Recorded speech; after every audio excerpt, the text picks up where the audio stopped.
Welcome to Norse Code, the #1 podcast for your Minnesota Vikings.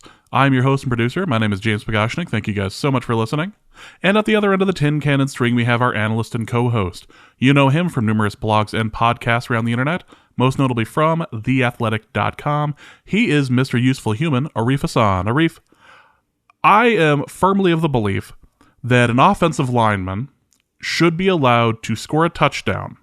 I don't think that the rule should apply on illegal touching of the ball as long as the offensive lineman scores a touchdown and as long as he had to run at least 10 yards. Yeah, so I think that the rule that got applied to it that took the touchdown away, I think that rule is fine and it should exist because it fundamentally changes the way offensive football works. But I think if you ever have a case where it is pretty clearly unintentional that an offensive lineman is in a position to, take the ball and score, either through a catch or a fumble recovery or whatever, it should just be allowed. Like, essentially, I think they should not enforce the rule, basically, because it's dope. And that was the best play of the game. And it sucks that didn't get to count. But obviously you can't have it so that the rule doesn't exist. Otherwise, you play like this weird A11 football where everybody's eligible and nobody's eligible, and it just becomes just a nightmare to watch, talk about, defend, or scheme. So I like that rule exists. I hate that it ever gets enforced. What was great to me was not just the play that he was able to make, and we're talking about the fat guy touchdown that got called back. I think Robert Hunt. If you just search Robert Hunt, Robert Twitter. Hunt was the gentleman who caught it. He made he caught a screen pass and just went with it. Like, no one ever calls an offensive lineman screen pass. Meanwhile, Here he is and trying to make it downfield. It was like a 15-yard run. It was impressive. Again, best play of the game. He flips on his head, gets the ball over the line because he has the wherewithal and the know-how of like the situation. It's like, oh yeah, the line. I have to get this over the line. Otherwise, and he stretches like he's like windmilling, right? But he stretches his arm out at the exact right moment at the right angle to have it cross the plane. So it would be a touchdown on review if it wasn't a penalty for him to catch the ball. And the ball was clearly intended for the running back. To overthrew the right, like someone said that he mossed his own running back, which is a very funny way of describing it. And I love it. That isn't really what happened because the ball was way past the running back. And so the only option for that ball to be caught was for the offensive lineman. And Robert Hunt stared into the ball. It stared back into him. He understood his destiny. The ball understood its destiny. The red line of fate connected the two of them. He caught the ball. He ran for it. As he flipped, he looked up. He saw the eyes of God and stretched out his arm, and it was a touchdown. And the refs don't believe in God. So I say that like it's a bad thing, despite all the stuff I've been saying on the Patreon episode. I was... But for the purposes of this description, it is a moral failing. Well, here's my thing, is that here's my thing. Just the fact that the defender went for it. Oh yeah, Chris Westry, and he's a cornerback. He's right? a corner, and he took out this offensive lineman at the knees. He's like, there's a 1% chance. there's a 1% chance that they'll rule this legal, and we're not scoring. We can't let them get the touchdown here. And he's like, all right, well, technically I've been trained to tackle all my life, so here we go. Oh my God, it was so funny, and it was so perfect. I want so badly for like right after that for Robert Hunt to just say aloud, Al, I can't leap home yet. I needed to score the touchdown and I couldn't. Oh, well. Well, welcome to this episode of Norse Code, now that I got a Quantum Leap reference in here. Welcome to this episode of Norse Code. Hope you guys are all doing well. We are obviously back from Baltimore. Thank you guys so much for your assistance with that, for all the Patreon people. We'll talk about that in just a moment. We have a game to preview for the weekend for the Chargers game. Vikings are going to Los Angeles to play the Chargers, so we brought on Michael Peterson, editor-in-chief of Bolts from the Blue, to talk about the game. We also have to talk about the Dalvin Cook situation and how it affects the Vikings. We also have to talk about Dakota Dozier and his COVID issues and the rest of the news that just seemed like it would never stop yesterday. And also the mailbag. But before we start, again, thank you guys so much for listening to Norse Code. Hope you guys are all doing well. We're just going to go through some names here because I went last episode and was like, all these people are appearing on my app, so I'm just going to thank them individually. So just a quick thank you to everybody who has signed up for Patreon this month. Just in case I missed you, here's our lovely little list.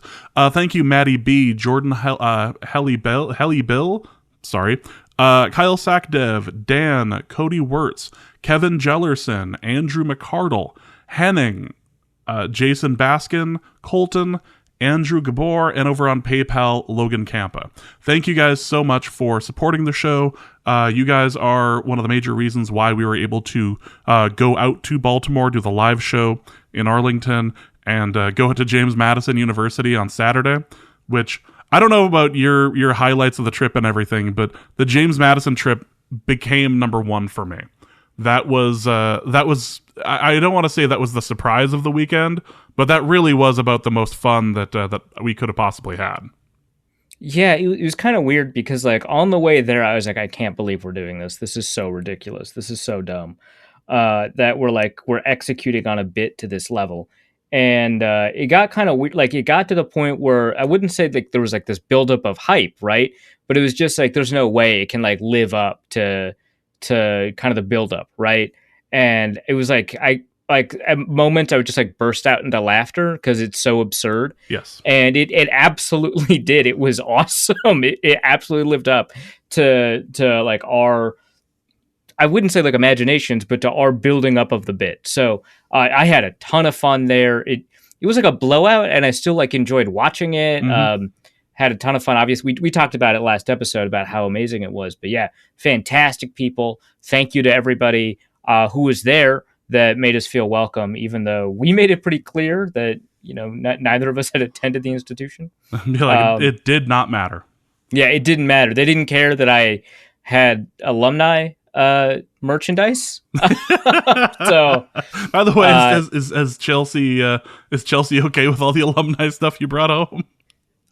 So she wanted to see the receipt to see how much I had spent on alumni merchandise, and I would never lie to my girlfriend. So you said that I was. So you just included like, oh, James bought this one for me, and just like included. Yeah, everything right. For it. So your the thing that you bought me was featured in my response to Chelsea. Well, I'm glad I could provide you with an out. That's if I can do anything for people in relationships, it's provide cover for them. So if I can't do it for myself, I'll do it for others. So that works for me. Let's do 30 seconds of shilling real quick. If you'd like to support the show financially, you can do so in a couple of different ways. Patreon.com/NorseCode is where you can get some bonus episodes. For $3.50 a month, you get bonus episodes, usually 2 to 3 a month. I'm about to crank out another one here for the Patreon people, including some pre-show stuff from the live show. So if you're interested in such things, patreon.com/NorseCode. You can also go to paypal.me/NorseCode as well, or you can go to norsecode.threadless.com and pick up one of the Arifs. You can pick one of those up. I think I switched those around, but it doesn't matter. Pick up one of those. Also, the Christmas socks are amazing. I did pick up a pair that I'm planning on giving to my brother for Christmas. They look amazing. I will order yours here shortly, Arif. They are real and they are spectacular. So check that out. Let's get into the preview. We're gonna do the preview first, and then we're gonna talk about the Dalvin Cook stuff. So we're gonna go right to the preview now. We're gonna go to Michael Peterson, editor-in-chief of Bolts from the Blue, who Arif brought on earlier today to talk about the Chargers game. All right, I'm here with Michael Peterson, the chief editor from Bolts from the Blue, the SB Nation blog for the Chargers. I think I got all that right. How you doing, man? I'm good, man. How you doing? I'm good. I'm good. We're here to talk about two star-crossed franchises that cannot get it done on special teams and constantly disappoint. But one of them has a winning record. So that's yeah, that's the name of the game right now. The Vikings are going to be headed over to the Chargers in LA on Sunday, unless I again mess something up and there's some sort of primetime thing I don't know about. But I think that what's really interesting about this matchup is that the Chargers are kind of like an alternate universe version of the Vikings. If a couple of years ago the Vikings decided to blow it up and rebuild, the Chargers have been investing in a lot of the same areas. They've got a lot of very similar strengths and weaknesses. It just seems like these two teams were either destined to never meet or destined to meet in some sort of matter-antimatter explosion. But the Chargers have a bright future, it seems like, with Justin Herbert. So that's where we're going to start. We're going to start talking about the quarterbacks. And that's not something I think Vikings fans have had in ages. So what does it feel like to have a bright future quarterback? I'll tell you what, it is the strangest thing because as far as my time as a Chargers fan covering the team, it's always been Phillip Rivers. And so when Phillip Rivers was, let go, they didn't want to re-sign him again. We knew we were going to the draft in 2020, knowing we were probably going to pick a quarterback with that 6th overall pick. I mean, it was scary because we were one of those few franchises where all we know is that we've had an established quarterback, and even with his ups and downs as a player, he's still much better than he was.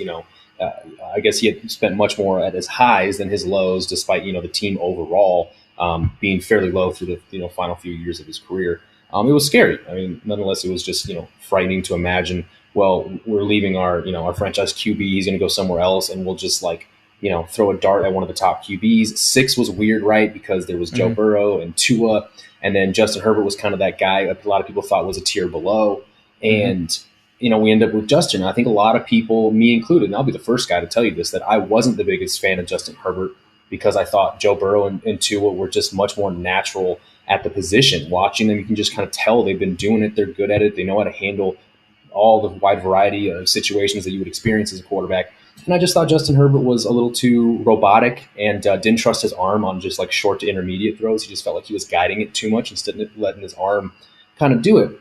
So that's a long way to say that I was just wrong about Justin Herbert. And now I couldn't be happier about it. I mean, how incredibly lucky is this franchise to go from, one longtime quarterback who was here for 16, 17 years to go to another quarterback who you just can't help but love. On paper, I mean, 6'6", 240, one of the strongest arms in the NFL. On paper, it's this is the quarterback that you try to recruit in NCAA or the Madden franchise, and you just, no matter if he's bad or not, you just raise his ratings up, right? This is the type of player we're talking about. He's just so easy to root for. He just does everything the right way, and so far, whenever he's had some of these lackluster moments where he throws a pick or he starts a game pretty average or if not, just worse than we'd expect. The guy has an innate ability to bounce back. I mean, his confidence does not waver whatsoever. So it's just been a blessing with Justin Herbert. And, it's only year 2. We're halfway through the year. He's only played in 23 games total through his first, season and a half. Who knows what the future holds, but as of right now, I think the fan base couldn't be happier. There you go, from a borderline / lock Hall of Famer. I guess it depends on who you ask, but borderline Hall of Famer to a Rookie of the Year, right? So that's pretty great. Well, so what has Herbert struggled with? Because obviously, he was Rookie of the Year last year. I think it's kind of easy to overstate how well he played as a rookie because he threw the ball a lot, nearly 600 times. So he gets all these volume records. But rookies don't tend to play as well as he did. I think in terms of rate statistics, he was average across the NFL despite having a subpar, offensive line. And he has largely, I think the interception rate's a bit higher, but he's largely improved. His yards per attempt is higher. His touchdown rate is much higher. It seems like he's kind of a little bit more willing to trust that intermediate stuff. So where does he have left to improve? What is he improved upon already? Kind of what are the pitfalls? I mean, Zimmer kind of feasts on these young quarterbacks, but it seems like it might be a little bit different with Herbert. Yeah, so if you've looked at his stuff last year and you kind of mentioned some of these things, one of the areas that I don't think anyone would have predicted is that he was very good under pressure last season. And, yes. And I don't know, for any of you guys listening, if you take a lot of weight with Pro Football Focus's grades and stuff like that, but him and Russell Wilson were near the top I think 1 and 2 in some order in terms of yards thrown under pressure, QB rating under pressure. I mean, it was incredible, especially for him being in his rookie season. And then this year, it's not quite the same, I guess, success in terms of under pressure. In those games against the Ravens and the Patriots, I think the thing that stood out was how easy their defenses, the exotic looks, the pressure looks, that they were able to get to Herbert early in those games and just have him essentially never recover throughout. It just seemed like he wasn't trusting his arm. He started for the first time, to me, in his career, started, I guess, seeing ghosts and what have you. And those games obviously were his 2 worst games of the season. I think he threw for 1 touchdown across both games, maybe 2. I can't remember at the end of the Ravens game. It was a Jared Cook. It wasn't 2 field goals. He just missed the extra point because, of course. But and then against the Eagles, who has a good defensive front, luckily didn't have a lot of pressure, had another good bounce back game. So in terms of stuff where he, I guess, has kind of maybe scaled back, he just hasn't looked that good under pressure. I mean, they had a horrendous offensive line last year, and still he was able to make quite a few plays out of structure. I know he had one of his first big highlight reel plays was against the Saints on Monday Night Football, where he rolled to his right and hit a crossing Keenan Allen. It was a play that's still seen a lot on his highlight reels. And so he was a guy who you just knew could make a play out of structure, similar to like Mahomes-esque type stuff. And then this year comes, he plays, a couple good defenses who really have his number, and they really exploited, for whatever reason, his ability to kind of bounce back and being rattled and stuff like that. And I think you mentioned it as well. Trusting his arm for these short to intermediate passes has also been huge. This offense under Brandon Staley and Joe Lombardi, as opposed to last year, which was kind of like a max protect, run 2, maybe 3 routes at a time, and hope for a deep strike touchdown. Like that was 50% of their offense last year. This year, this offense truly is taking what the defense gives them. It's a lot of short outs, curls, a lot of anti-zone concepts to really attack a lot of these open gaps with guys like Keenan Allen, Mike Williams at the sideline, cover 2, honey holes, things like that. They really just seem to be marching down the field at a lot more of a methodical pace than last year. And I think that's great for the maturation of a young quarterback to understand how to keep your head on right and slowly march down the field as opposed to these 50, 40-yard throws to help you get there. I just think is huge.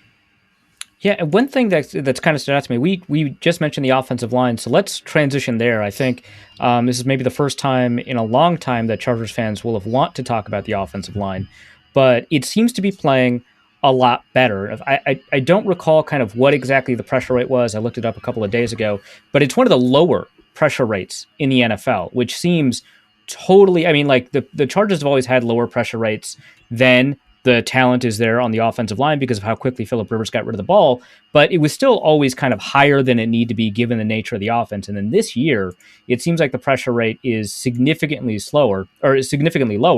And what's really interesting about that is that tends to be controlled by the quarterback. The quarterback tends to do a lot more to control pressure rate.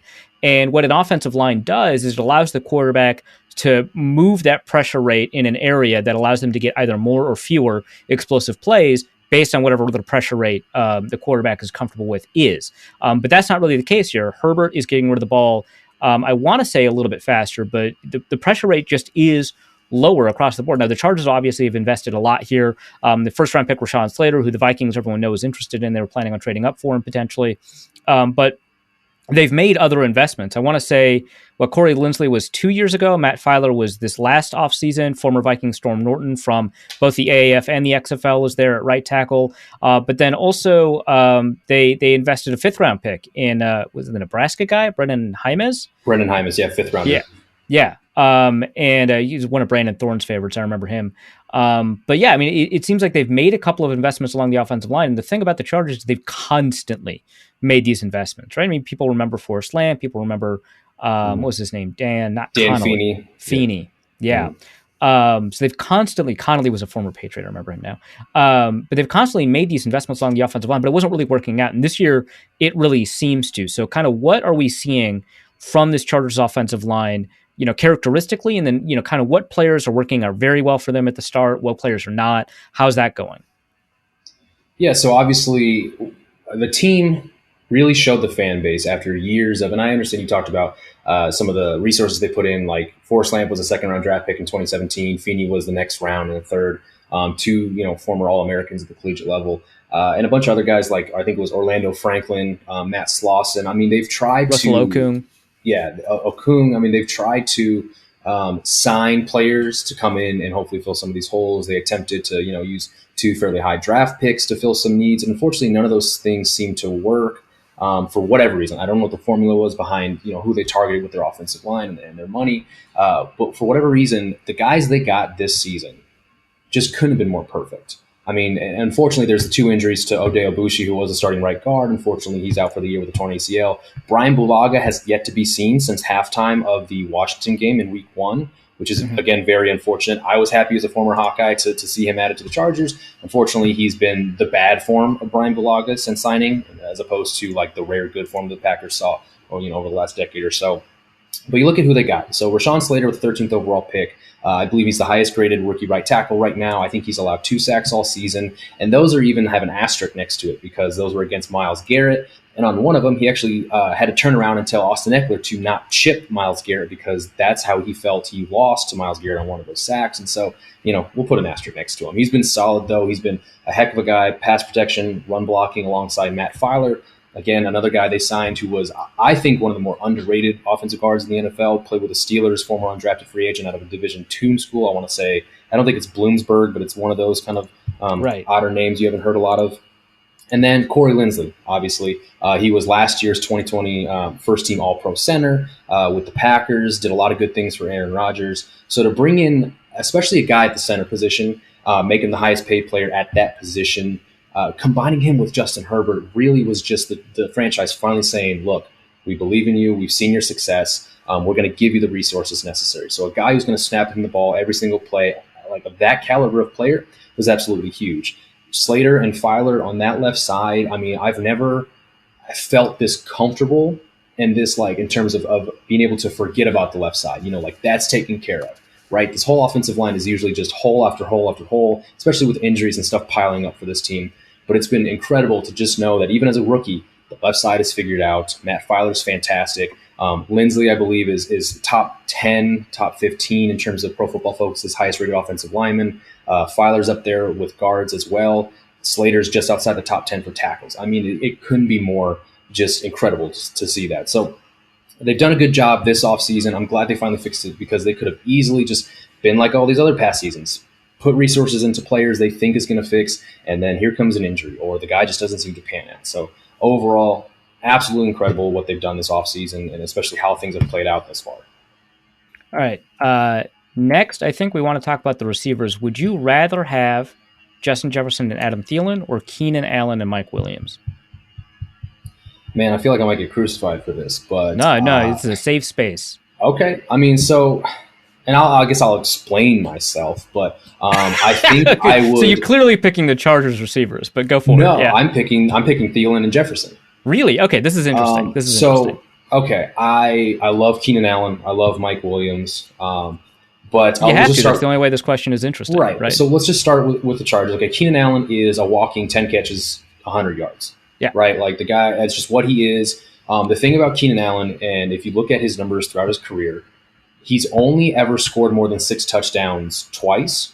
And 3 of those years, he had 3 straight back-to-back years of exactly 6 touchdowns. He had 8 touchdowns last year and probably would have set a career high because he tied his rookie season total with 8 before he got hurt. And he was like hobbling the third to last game and then was out the 2 final games of the season. Or else he probably would have had a career high. But anyway, so he's been good with yardage, good with receptions, but he doesn't score at nearly the same rate as any of these other top wide receivers that usually you would put Keenan Allen kind of next to, right, in those same groups.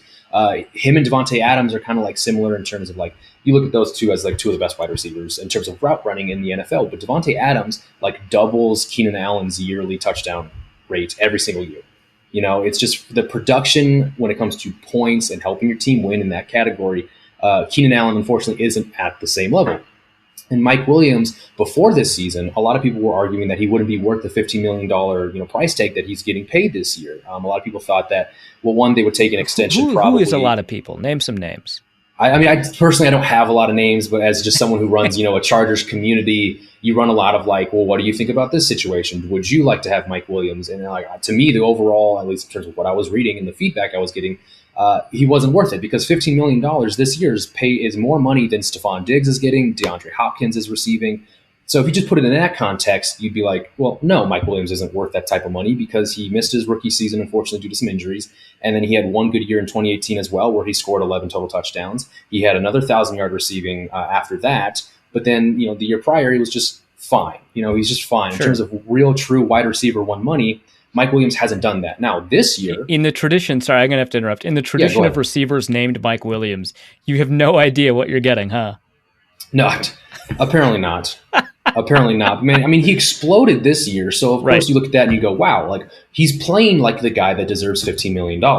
Unfortunately, the last couple games that has kind of calmed down. At one point, he was leading the NFL with 6 touchdown receptions. Hasn't caught one over the last 3 games, I want to say, something along those lines. So he's kind of like fizzled back down to the Mike Williams we kind of know. But overall, I guess what this comes down to and why I would pick Thielen and Jefferson is consistency.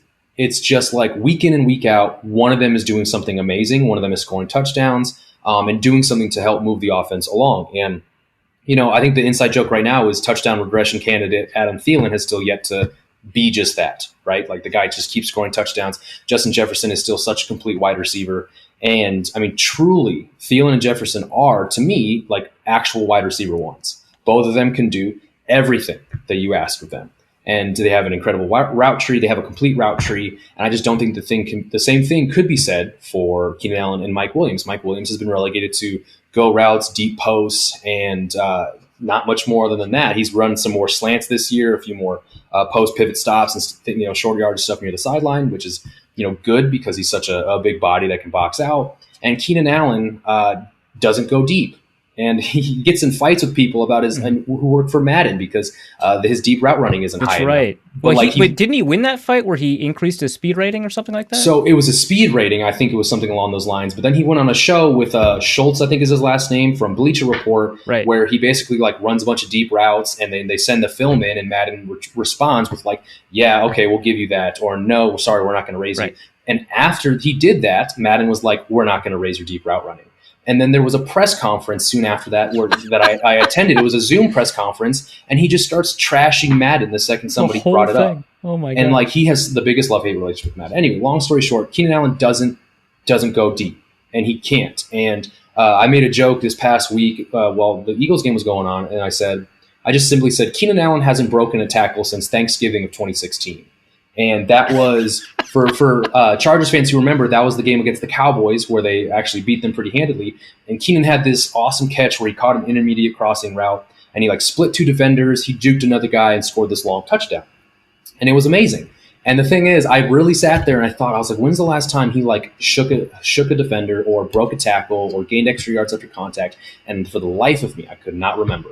And so I just was like, I think this is a true fact. I can't prove it, but I think this is a true statement.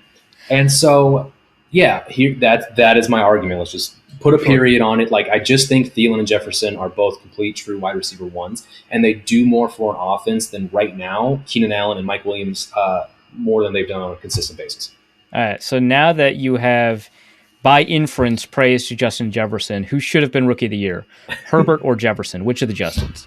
Oh my gosh, that's a really tough question because it just depends on if you're gonna lean on the fact that award naturally is a quarterback award, right? Mm-hmm. And if you do the context though of did Justin Herbert have a better quarterback season in a vacuum compared to the rest of history, as opposed to Justin Jefferson's season in a vacuum compared to just all the best wide receiver seasons in history, I think Justin Jefferson had the better season. You know, he broke what was it, Anquan Bolden's receiving yards record as a rookie. But at the same time, Justin broke almost every single passing record except for Andrew Luck's. And he only played 15 games, so it was by 39 yards or something like that. So he also threw the ball 595 times. He also did it quite a few times. Yes, you are correct. And so I think even this year, just real quickly, I don't think he's had a game where he's had fewer than 35 passing attempts.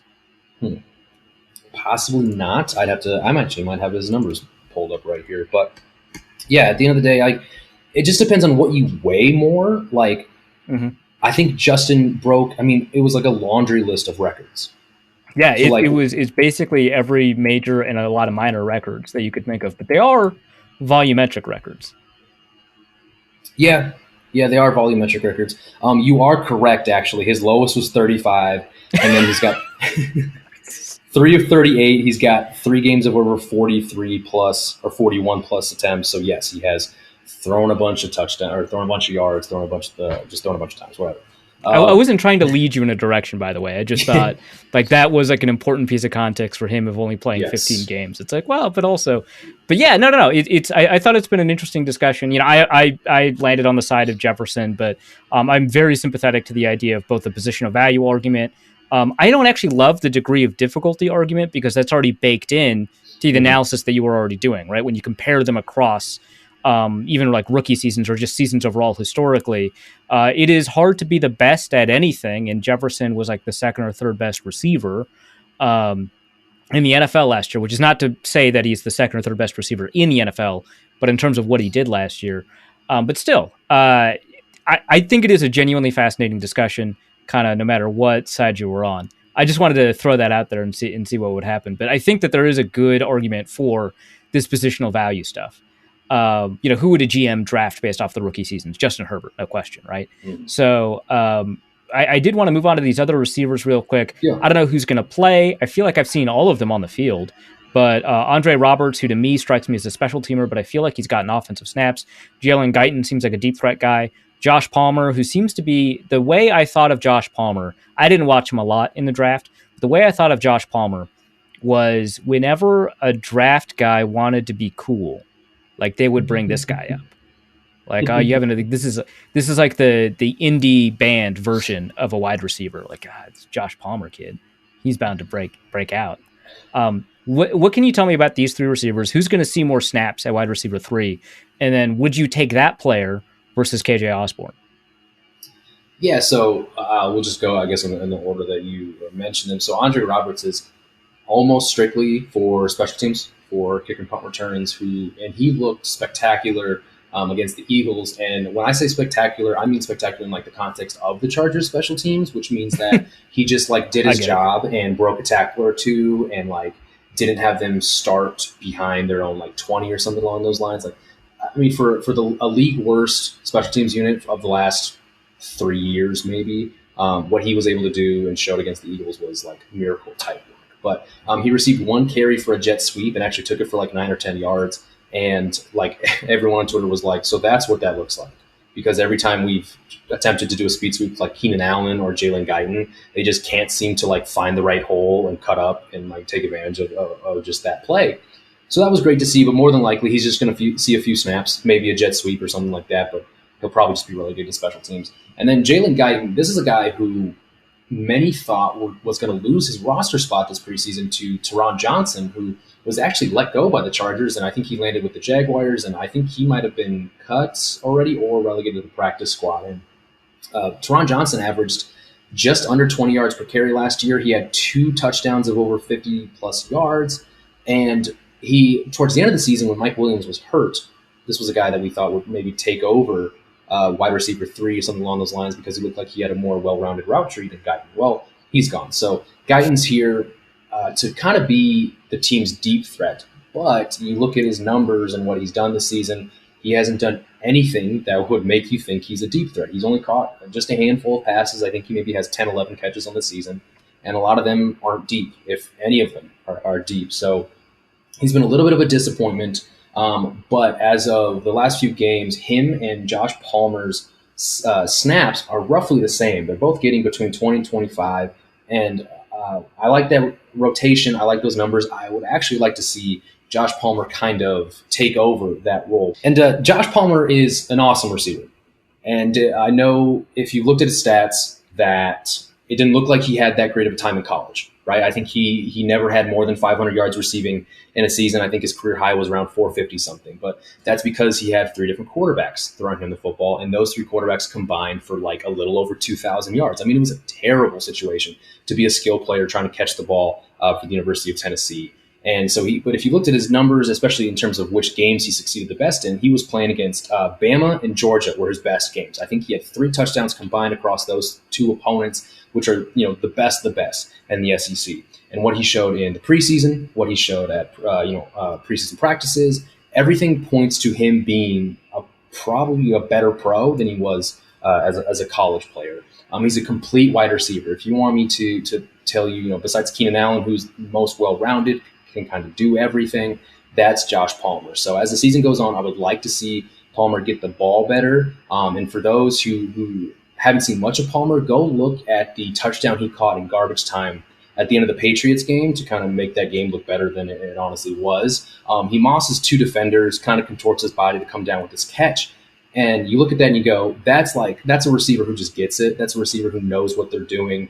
To make a tough catch like that, I mean, is incredible. So I do like Josh Palmer a lot. I think you might see more of him this game against the Vikings, but him and Jalen Guyton roughly have the same snaps so far through games this season. All right, so Palmer or Osborne? I'll take Palmer. Fair enough. I mean, the way you described it, it feels like that was pretty I respect KJ Osborne, man. Like when Vikings drafted KJ Osborne right before the Chargers drafted Joe Reed, and it was like, oh, these teams, both the Vikings and the Chargers, really want to fix the return game and stuff. Yeah, like exactly. So, I really like Joe Reed, so I was kind of surprised that they went with Osborne. And Joe Reed is actually still on the team. A lot of people probably forget about him. He's on IR, right? Something he's been on IR, which is like the strangest thing because there was no like crazy injury that we ever saw or even talked about. The coaches never mentioned anything. It was just like, yeah, he's got an ankle issue or something. But then I looked at the team page and it's like, oh, he is still with the team apparently. But yeah, no, it was really funny. But I like KJ Osborne. I like what he's done this year to see him take some of those strides to maybe be the team's wide receiver 3. But yeah, I would probably take Josh Palmer just because I've seen more early on in his career than what KJ Osborne maybe gave the Vikings. All right. And finally on offense, running backs, you got Austin Eckler, who, I don't know, I feel like he's disappointed fantasy guys. I don't know, whatever. I have him. I'm not upset. But he always struck people, I think, as kind of this receiving option, right? As kind of a complimentary back, and he's been thrust into a full-time role. Seems like I feel like he's done well. I personally love Justin Jackson, but I don't think he's as talented as the people who like him think he is. Great at Northwestern. I want to say he was Northwestern, right? Yes. And then Joshua Kelly, who a bunch of people were super into and then weren't. And then Larry Roundtree, who a bunch of people kind of are into, but kind of aren't. So tell me about this running back room. And then also, you have to tell me whether Trey Pipkins is getting more fullback snaps than Gabe Neighbors. Oh, God. Okay. All right. What do we do? It's okay. Love that. Anyway, okay. Austin Eckler. So like you, I also have Austin Eckler on my fantasy team and am not upset by his performance. I think that the Chargers in general have been a rough rushing team the last few seasons. And a lot of people maybe point at Austin Eckler not being a true bell cow-esque running back, but this guy can run it between the tackles. I don't know if you've watched enough of him to see some of these, but he moves the chains. He really does push piles. He finishes with authority. He's pound for pound one of the strongest guys on the team, if not the strongest guy on the team. It's just absolutely incredible what he's able to do. But he's been more of a offensive weapon than like a true just running back or a position player, right? Like this is just what the offense likes to do. He's the Alvin Kamara-esque type player in this offense, with Joe Lombardi at the helm. Honestly, I would like to see more design plays to him, whether it's in the screen game or actually just flat out have him running routes and some empty packages and stuff like that. He's just that talented of a player. It's really weird. Like for some reason, Joe Lombardi is better at scheming up screens to like tight ends than he is to Austin Eckler, which makes zero sense because he was the one who was just playing or coaching around with Alvin Kamara in that Saints backfield. So a little odd, but overall still a dynamic type player. Really helped them close out the game against the Eagles this past Sunday. Like fantastic. I love him at running back 1. But then you look at just like this stable of backs that they have behind him, and there's really like no one that you can really point at and be like, I have pretty good confidence in this guy. Like you unfortunately just don't have confidence in any of these guys. Justin Jackson, I've never seen a guy more injured, or at least bitten by the injury bug as often as this guy. As a rookie, he had that big comeback performance with the Steelers on Sunday Night Football where he scored a touchdown. He had like 80 total yards because Eckler gets hurt in the first half. And he just basically powers them to this last-second game-winning field goal type performance, and it was fantastic. Next thing you know, he's hurt. Next season, he's He does really well in, I think, the second game of the season, has a big game against the Detroit Lions, hurt.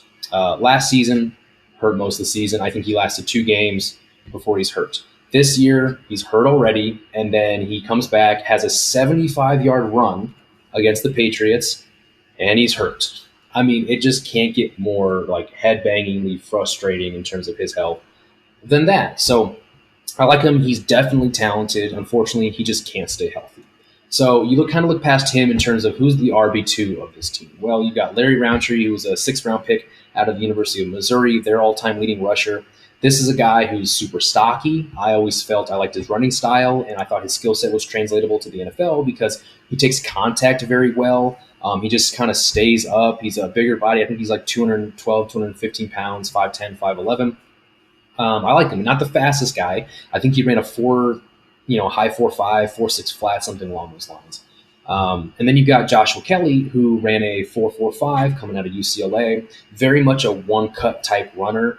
Unfortunately, isn't able to ever make something out of nothing. I think there's some advanced metric in terms of the efficiency of running backs. It's like expected points above average per carry or something along those lines. Whatever it was, I wish I had it on me, but he was the worst, most inefficient running back in the entire NFL, minimum 100 carries of 2020. He was just incredibly inefficient. It was just unfortunate that pick it was a 4th-round pick after they traded away their first. They didn't have a 3rd-rounder. He was their first pick of day 3. Just unfortunate, but he's just kind of whatever. Larry Roundtree has just kind of been, unfortunately, the same. He looked good in the preseason, but unfortunately that hasn't translated to the regular season. Now, past those 3 guys, you don't have much. You have Darius Bradwell, who's a huge running back, 235 pounds, 6'2", 6'3", on the practice squad that they kind of stash. They like him. But other than that, there's really not much zip, bang, pow, anything in this running back room besides Austin Eckler. All right. Time to move on to the defense, or what's left of it after the injury report. So Asante Samuel Jr., you said, is not out of the concussion protocol yet. Nasir Adderley didn't practice. He's injured. Alohi Gilman is injured. It feels like the Chargers will just never Michael Davis, I think, is injured. So it feels like the Chargers will never have a healthy secondary. Like they're incompatible with being the Chargers. Who is left? Yeah, who is left is a really good question.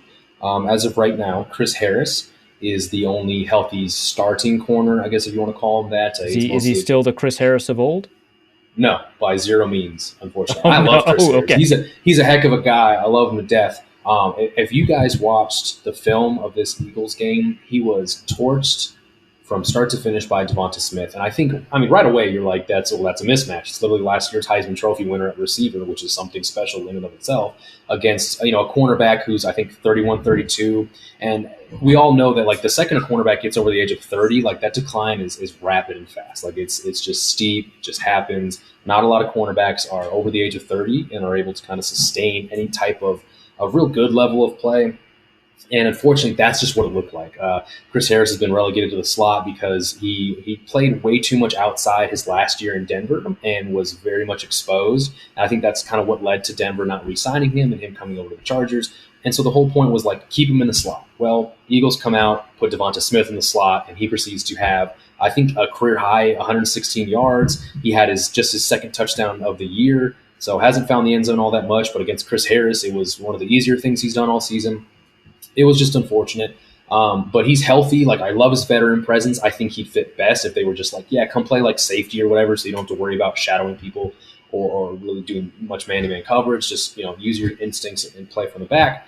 But besides him, you've got Keeman Hall, which, again, a name probably not many have heard because of all these injuries. He's probably going to be starting on the outside. And then Tavon Campbell, which some people might know. He's a former CFL player, played at Regina up there in the north, and was a track guy, so he's got some good athleticism to him. He's really taken some steps forward over the last year or two. Honestly, he had a pick six against the Jets last year when Joe Flacco was the quarterback. So he's shown some good stuff, some good play, but these aren't guys that you're like confident in, and especially when you're going up against Adam Thielen, Justin Jefferson, and a Vikings offense that can move the ball if they want to through the air. and it's going to be all the more easier against the secondary. So besides those names, you've got Keandre Thomas, who is, I think, a second-year player, undrafted out of Kansas State, former University of Minnesota Golden Gopher, if you recall that at all. But besides those guys, there's no like other name I could probably even think of. It's just like three dudes and Chris Harris. 3 dudes and Chris Harris. There's a couple of North Texas guys on this team, right? Because you just mentioned Kemon Hall. And then Jalen Guyton's North Texas. The second best Jalen receiver from North Texas. Right. That other guy. Oh yeah, they're friends too. He referred to JD in one of the press conferences. One of the guys, the PR guy for the Chargers, had the North Texas game on in the background, and Jalen Guyton, like in the middle of a press conference, was just like, "How's my boy JD doing?" Awesome. That's awesome. All right. Well, what's left of the linebacker group? I think is Nick Neiman starting. Hold on. No, I don't. No, he wouldn't be. Okay. Because but go ahead. Yeah, Nick Neiman's not starting. Yeah. So Drew Tranquill is hurt, right, and he's not expected to play. I don't think so. I guess or not hurt. COVID. Yeah, COVID. So he's not. So he is vaccinated, and I guess according to the protocol, right, he would have to test positive tomorrow or test negative. Excuse me. Negative tomorrow, 24 hours in between, so negative on Saturday. So he has to do that, or else, I don't think he's playing. Okay, yeah, so that would be tough. And then Amen Ongbong-Lumiga, that was close. I'm going to give myself that one. Close enough, yeah. Ongbong-Lumiga, yep. Yeah, okay. Yeah, I'll give myself that one.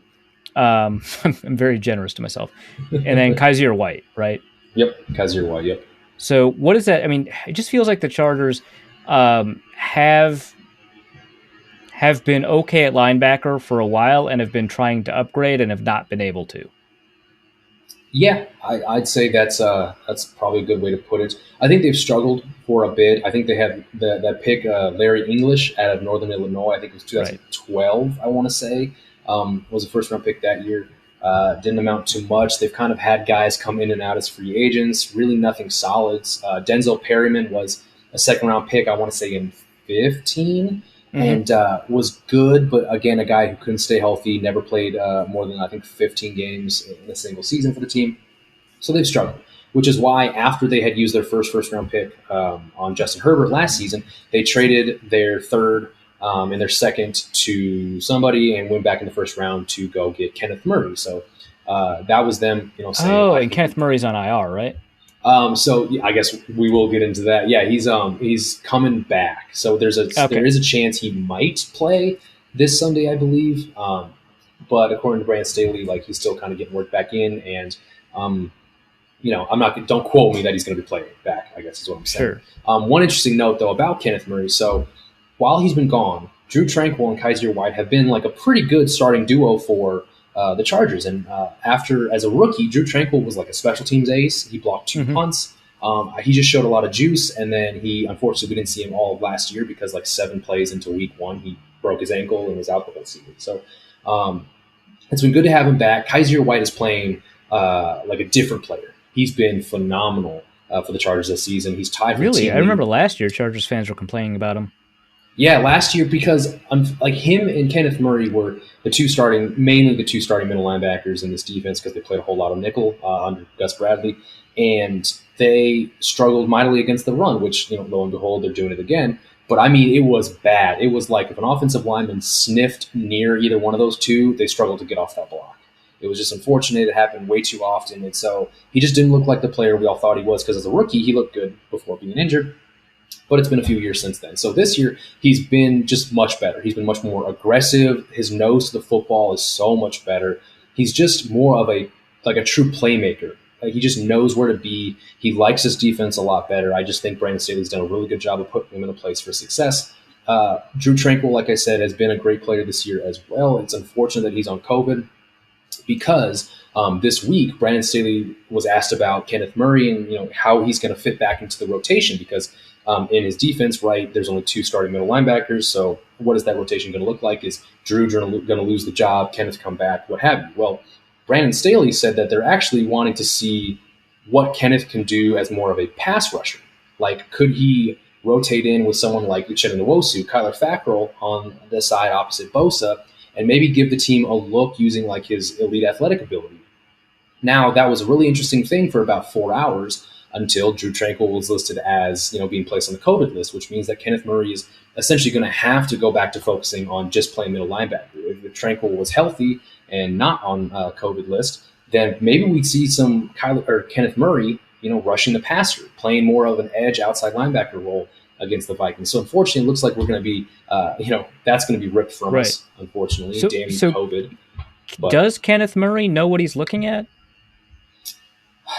Like just when he's on the field? Yes. Yeah. Does he know how to play football?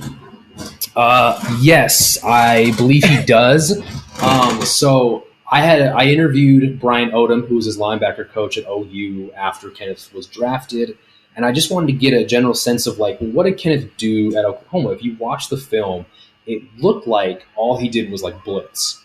And in coverage, all he did was go with the running back in the flat or spy the quarterback. And his coach pretty much just said, yeah, actually he did just kind of do that. And I said, well, it's kind of a situation where he's good at it, so you just have him do that. And he's not that great at covering tight ends or people in the slot. And he goes, no, he could probably do that too, but we just mostly liked him there. And then lo and behold, he comes in as a rookie and he just can't cover anybody. It's really like Travis Kelce, what a mismatch. I mean, unfortunately, that's probably where I'd say Kenneth Murray needs to do. But in this new Brandon Staley defense, Coach Staley said that we're going to get him doing what he knows how to do, which is kind of click and close, spying the quarterback, being more aggressive. And at Oklahoma, people thought he blitzed all the time, but his coach Odom said that no, that actually isn't blitzes. I basically just tell them if they get a run read at all, whether it's the running back in the ball or the quarterback designed run, he's going. So he was just that fast at reading and reacting and getting downfield. And so that's what Brandon Staley wanted to do this year. Unfortunately, it still looks like Kenneth Murray is really struggling with blocks and offensive linemen getting on him, and he just can't really dig through trash that well. So I guess, can he play football? Yes, but he's still figuring some stuff out. All right. And then we'll get into the defensive line, and then I think I have to let you go after this. I really wanted to talk about special teams, but we can. I mean, yes, let's talk about special teams. Okay, fantastic. So let's quickly, the defensive line, Jerry Tillery, disappointment. Joey Bosa, good but not producing. Linval Joseph, best nose tackle in the history of football. Justin Jones is on the field. I don't know. Uchenna Nwosu, I loved this guy coming out, but I just feel like he hasn't been on the field enough to produce. Kyler Fackrell was good for the Giants, bad for the Packers. I don't think he's doing anything for the Chargers. Tell me more. Tell me about the rookie, Chris Rumph. Tell me what I got wrong. All right, so I think you hit a lot of those on the head. Jerry Tillery, yes, is not the player we thought he was going to be as a first-round pick out of Notre Dame. We thought he was going to be this monolithic presence, 6'7", pass rusher. Great at Notre Dame. Jesus. Yeah, I mean, he was. A lot of people pointed to 4 of his 8 sacks being in one game against Stanford, which I understand, but he was a PFF darling. I mean, literally one of the biggest steals of the draft according to their grade on him and where he went. Whatever. Just unfortunately, he gets way too many penalties where he just can't hold his temper, or he does just head scratching things. And he lucks into sacks more so than ever actually creating one for himself. Joey Bosa, he nailed that. 4.5 sacks on the year. The way people talk about him, whether it's media pundits, former NFL players, Hall of Famers, other coaches, and other players, you'd think Joey Bosa was the same as Myles Garrett. You would think he's the same as who is it? Chandler Jones. You think he's the same as J.J. Watt, and unfortunately, he just hasn't been. Right, 4.5 sacks is not what you'd expect from a player halfway through the season. It's just unfortunate, but he's in a 2-point stance now. He's in an outside linebacker alignment as opposed to being on a 5 tech up against offensive tackles. And then Justin Jones, good to have him back. He provides some pop and some zing. Don't think he's the fix for the run defense. Linval Joseph clocked the fastest speed of all defensive linemen in the entire game between the Chargers and the Eagles. Incredible. Love Linval Joseph. He's awesome. He's really playing much better than he was last season. But yeah, that's a real thing. Brandon Staley said that. Out of all, they get those advanced stats, fastest defensive lineman of both teams in that game. Chris Rumph, he's been fine. Hasn't seen the field all that much. He looks bigger. They needed to put weight on him. Excuse me. Looks a lot better. I think he's going to be a good player. He just kind of needs the time, unfortunately. And then Kyler Fackrell, I like his motor. He's been good on special teams. Hasn't produced as much as we thought. I still think he doesn't do anything bad, and I think that's still a win for a player who's rotating. Chinna Nwosu, arguably probably the biggest disappointment in terms of the edge rushing group, or one of the more disappointments on defense. Isn't performing well, isn't producing, just isn't, I don't know. I barely hear about him. I know we're watching the game. He's there, but you don't often hear his name. He doesn't pop up making a play, tackle for loss, or anything like that. It's just unfortunate. I think he's a good player, like him coming out of USC as well. I think he really fits that role, or he thought he would in this type of defense. Just hasn't been the producer we all thought he would be. Wow. Okay. Wow. We ran through that. What about Christian Covington? Actually, real quick, I thought Christian he was pretty Covington. Yeah, he actually hasn't been too bad whatsoever in terms of rotational player. I think he's just doing his job, right? He's not screwing up. He's made some good plays. He's made several tackles for losses early in games to kind of help set the momentum for the evening. I think he's done a good job. I think he's a good locker room guy as well. Watch them on the sideline. He's always yelling. He's always trying to hype up and stay energetic with his teammates. So, without him having to set the world on fire, I think he's doing a great job. And then last question before we talk about special teams, again, because it's so funny. The only team worse at stopping the run than the Vikings, at least for expected points, are the Chargers. And the difference between the two in terms of total rush EPA allowed is not that significant, but the difference between the Chargers and anybody else in terms of success rate, so down-to-down consistency, the Chargers are just by far ahead of everybody else in terms of allowing successful runs after run. Why is that? Why are the Chargers so bad at allowing runs? Yeah, especially you've got Linval Joseph on the team, man. Honestly, I think you got to point at someone like Jerry Tillery, who is a true 6'7" and hasn't quite figured out how to get his leverage down, his center of gravity down. And also, I don't think he's nearly as strong as a lot of us probably thought he was coming out of Notre Dame. He's fairly lean. I think he was coming out floating around 300 pounds. And for a guy who's like a true 6'7", that's not the biggest, especially. And then he had a labrum tear coming out of college that probably set him back in terms of his progression, gaining strength, and just beefing up in general for the NFL. I think that's just been an issue. Justin Jones was more of a pass rushing defensive tackle coming out of North Carolina State. I remember watching him at the Senior Bowl. He won that week's Defensive Lineman Practice Player of the Week award, had a really good time. But this is a guy who likes to be a penetrating 3 technique, no matter what the defense is. He just likes to get upfield. He's not a run stuffer. So really this defensive line has just been Linval Joseph doing his damnedest to stop the run. And then Jerry Tillery, pretty much just being taken for rides by whomever is lined up in front of him. Justin Jones providing some zip. Covington's doing his best. Chinna Nwosu, again, is struggling, a little undersized, really hasn't been able to set the edge all that much. And then Bosa, again, not producing, but can only do so much when he's that far out on the edge, right? You can only affect the ground game so much.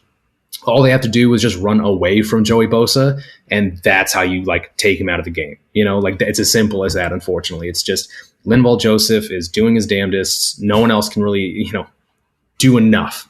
I guess let's put it that way. Fair enough. Dalvin Cook, 200 yards. Special teams.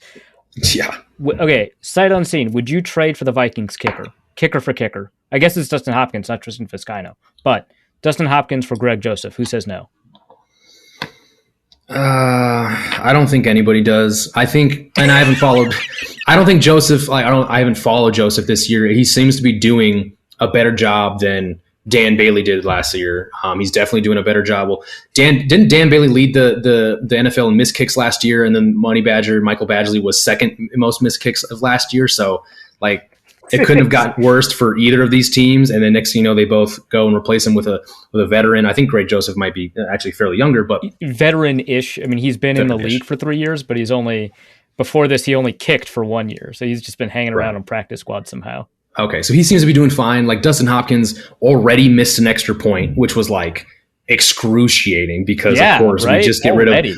Yeah, it was the same situation, right? Here comes the new kicker. Oh, 1 game in, missed extra point. Does this come back to make the Chargers lose? Does it come back to bite them at the end of this one? Luckily, it didn't, and he hit the game-winning field goal. It was a chip shot, thanks to an Austin Eckler run that he broke late. But this close from being in an outright yes, switch kickers immediately. I don't know if you saw the stat I put out early in the season. I want you to guess who has missed out on the most expected points from kicking, who has allowed the most expected points from kicking, and who is net worse when both teams' kicking games are included. So between the Chargers and the Vikings for each of those three categories. So like pick one of the two for each of those three categories. Yes. Let's go Vikings, Chargers, Chargers. Got them all wrong. Oh, good. So reverse it. Just yeah. So the Chargers have had the worst kicking over the past 5 years. Sorry, I didn't even give you the time range. It was totally stacked against you. So that was the problem. So over the past 5 years, the Chargers have had the worst kicking. The Vikings have been second worst. In terms of kicking allowed, the Vikings have had essentially the worst luck because you can't really design a good kicking game, although the Vikings are indoors, so they tend to allow higher. But the Vikings have had the worst allowed kicking. The Chargers are up there. I think they're second or third. And then net, in terms of kicking, the Vikings, actually by a somewhat significant margin over the Chargers, have the worst net result of kicking games.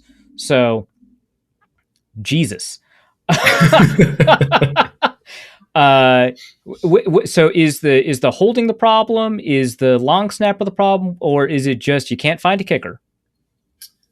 Man, before this year, I'd probably tell you that they just can't find a kicker. Like, it's the craziest thing they've cut kickers who have gone on to be all pros and like pro bowlers elsewhere. You know what I'm saying? It's like, the Vikings cut Dan Carlson. Well, right. Very familiar with this. So that seems to be the thing.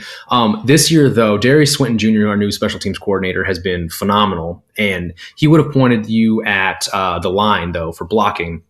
With a lot of these Tristan, you're kidding? Really? Well, okay. So he said if you go back and watch the film, the misses for Vizcaino all came from the same side, and that's because that side was allowing pressure over and over and over again. He started fearing and kicking away from where the pressure was coming from.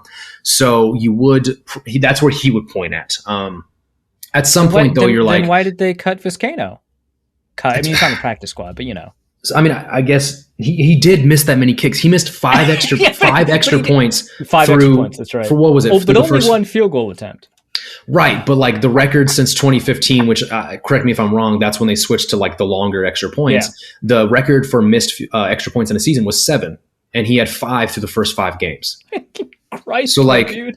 So that's what I'm saying. Like, I mean, at some point you're like, it just isn't working out. And I'm glad Brandon Staley corrected, I guess, this strategy of like, oh no, we're going to trust the kicker and work through this with him, because Anthony Lynn did that with Michael Badgley for his final 2 seasons in LA, and we saw what we got. We missed 13 missed total kicks, and last year, second to only Dan Bailey, and Badgley had a horrendous preseason as well. I mean, like Vizcaino won, quote unquote, the kicking job to begin 2021. Obviously, we saw how that has panned out. Well, I mean, just like Greg Joseph won the kicking job away from an injured Riley Patterson and a defunct Dan Bailey.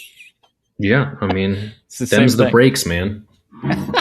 I can't. I would not have occurred to me to think of the kicking protection as the culprit here. Wow. All right. In terms of net punting yards, who is worst and who's second worst between the Vikings and the Chargers? And yeah, that's where they are. Cool. I'm going to go with Chargers dead last, Vikings second. All right. I knew the answer, and now I'm like second guessing myself, so I'm going to double check real quick on this. There's no way the Chargers aren't dead last. I don't know how many times we've just sat there and I've just in disbelief of like whoever we face, whoever we kick it to is just like gone for 30 plus yards. I mean, it's incredible. So if the Chargers aren't dead last, I will just blow my mind. Let's see. Okay. I am looking at the wrong season. Chargers. Where do you go? You nailed it. All right then. So the special teams, nevertheless, are better. Why? What is the element of the special teams that makes you confident enough to say the special teams are better this year for the Chargers? I don't actually know how much more I can say they're better. Now I think about it, like I think through this year, the DVOA, and I'm not the biggest, I don't exactly know what all these exactly like mean. I mean, I get their like efficiency numbers and a rough idea, but I'm pretty sure they're still 32nd in the NFL in DVOA right now in terms of special teams. Like, I think they're still the worst. So in terms of like, are they better? Well, against the Eagles in week 9, the Chargers were better because Andre Roberts was able to return more than one punt for like 10 plus yards. Simple things like that. The punt returner, or the kick returner didn't take the ball out, 5 yards deep in the end zone to go get tackled and smacked at the 15-yard line to set the offense back. There hasn't been as many penalties on these like short kick returns. Oh, that's key. The Vikings had last year net negative punting return yards because of penalties. Yikes. So that's huge. Yeah, so I just like it. This is all very surface level stuff, like I don't have the deep dive numbers, but like just from watching, and then I objectively can say their performance against the Eagles was the best all season and one of the best we've seen in recent years because I don't think they allowed a long punt return, I don't think they allowed a long kick return, and then Andre Roberts, as the team's new returner on both facets, did really well. So like. That in and of itself is just, I can point to that and say, yes, the special teams look better. More of that, please. Fair enough. All right. So game prediction. Before you do that, quick note. The Vikings and the Chargers have played 16 games this season. That makes sense. Each of them have played 8. 13 of those games have been within a score. The Chargers have led for all of 30% of their plays on the field this year. I believe the Vikings are like the opposite, like 65% they've led. The Chargers have 4 fourth quarter comebacks and have had, between the two of them, the teams have had something like 11 lead changes over those 16 games in the fourth quarter. So these teams know how to play close games. So far, the Chargers have been winning them and the Vikings have been losing them. And the Chargers are favored by 3, which typically you would say that's home field advantage, but it's the Chargers. That's not a thing. I'm sorry to say. It is what it is. Yeah, it is what it is. So what is your prediction for the game in terms of a score? Well, when two teams who don't want to win football games normally fight each other, who wants to lose bad enough? That's obviously what this game looks like. With the Chargers winning a bit more this season, it doesn't stick as well. But like if you were like the Vikings and the Chargers of last season, you put these two teams together, it's like, well, what kind of mess? It would definitely be a mess game for sure. Right. Like what kind of car crash, multi-car pileup type ending are we going to see from this game? I think the Vikings may end up getting this one. I think this is yet another trap game for the Chargers in that, like, you've got a team coming in with a sub 500 record, but it's like, can they run the football? Oh, they can. Well, this game is going to be really tough, and there's going to be a lot of frustrating moments because they're just going to realize that, we don't need to pass against the third best passing defense in the NFL when we could just run the football against the NFL's worst rushing defense. Like, that's exactly what the Eagles did. I think the Eagles at one point had 22 straight rushes or something along those lines. Like, it was the same Eagles that earlier this year did not give a single carry to the running back in a game. Right. I mean, Miles Sanders is hurt, right? Like, it was Kenneth Gainwell, Boston Scott, and Jalen Hurts. Like, their quarterback leads them in rushing and rushing touchdowns. So, but they rushed for 176 yards, 4.5 yards per carry against the Chargers. So, I mean, now you're welcoming in Dalvin Cook and arguably one of, if not the best backup running back in the NFL, in Alexander Madison, like who doesn't miss a beat when Dalvin Cook's on the sideline, right? Like, it's a good rushing attack. They're going to run the football even when it's like not working, right? This is the other team in the NFL besides the Chargers that's like, oh, it's 2nd and 10, better drop that inside zone play, like it's that's who these teams are, and that's who the Vikings are. So this is a long-winded way to say that I think the Vikings actually eke this one out. I think at home, for this quote-unquote home game, the Chargers secondary, who was a little bit banged up, I think they play probably above themselves to a degree. I think this thing's going to be competitive back and forth, but at some point in the second half, Dalvin Cook's just going to get loose. I think Justin Jefferson and Adam Thielen are going to one of them's going to have a touchdown, the other one's going to go for 100 yards, vice versa, whoever it wants to be, either of those two. Like, I just think this is a game where the Vikings can look pretty dang good, get in rhythm with their play action game, and just make this Chargers team essentially like keep up with us on offense, because I think defensively they're not going to be able to stop the run. And it's going to be another frustrating game for the Chargers. So final score, I would say I almost want to go 27-24, which is the same score as the last two Chargers games where they lost it against the Patriots but won that game against the Eagles. But I think this one's 27-24 Vikings. That's wild. For the game preview for The Athletic, I predicted 27-22 Vikings. That's incredible. All right. Well, thanks so much. Where can people find you on Twitter, etc.? Yeah, so you can find me on Twitter at ZoneTracks. That's spelled ZONETRACKS. You can find all my work at boltsfromtheblue.com. That is SB Nation's Los Angeles Chargers community and website. And other than that, just follow me on Twitter. We have a good time. It's a blast. All right, well, the next thing that we need to talk about is the Dalvin Cook stuff, which came out this week. And initially it turned into a Adam Schefter PR piece that he was later criticized for only providing Dalvin Cook's side of the story. And as more things started to come out about a potential lawsuit, things started to get a little bit murky. So just a quick mention before we get into the specifics of this. This is something that, I say like trigger warning stuff for domestic abuse people and everything like that. This is something we are going to get into some specifics of, but not. I wouldn't say we're going to dwell on this topic necessarily, because there's not as much, because it's so early, I suppose, in all of this. There's not much more than you can say other than what's been reported and what was in the actual court documents. So I'm going to hand this over to Arif to talk about. Arif, what's going on with Dalvin Cook and Adam Schefter? Yeah, this all started out with Adam Schefter tweeting out that Dalvin Cook was the victim of domestic violence and an extortion attempt.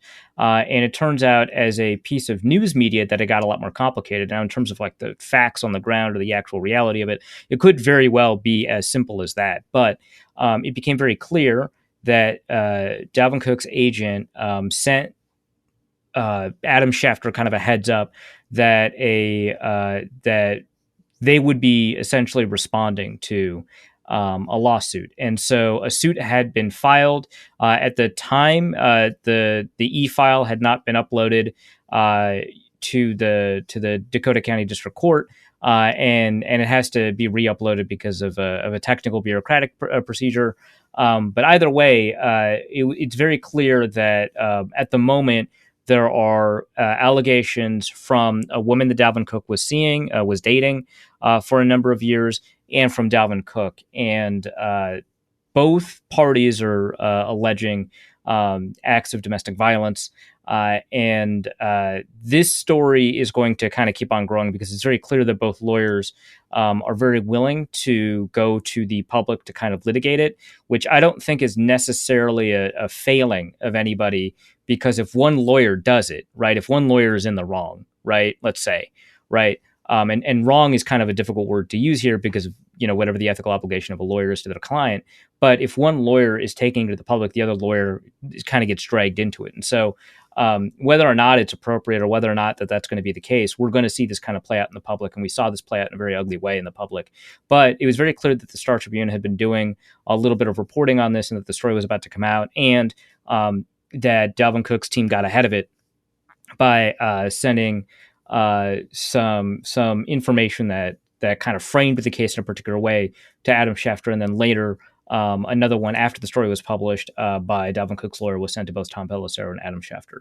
Now, whether or not this implicates Dalvin Cook in any way, that's not true, right? Like, it could be the case that Dalvin Cook is innocent of these allegations and the lawyer is doing their job by getting ahead of it, right? It could be the case that Dalvin Cook is not innocent of these allegations and the lawyer is getting ahead of it in order to kind of create the best framework for the client. This, whether or not a lawyer is doing this, does not indicate whether or not, of course, any party is guilty, but it does mean that Adam Schefter should have done a better job about checking in with essentially the other side of the story, right? And so without that, we didn't end up having a complete picture. And so in kind of the following moments of the way the Star Tribune piece got published, there was a lot of fairly toxic responses that understood, as a matter of course, that Dalvin Cook was the victim.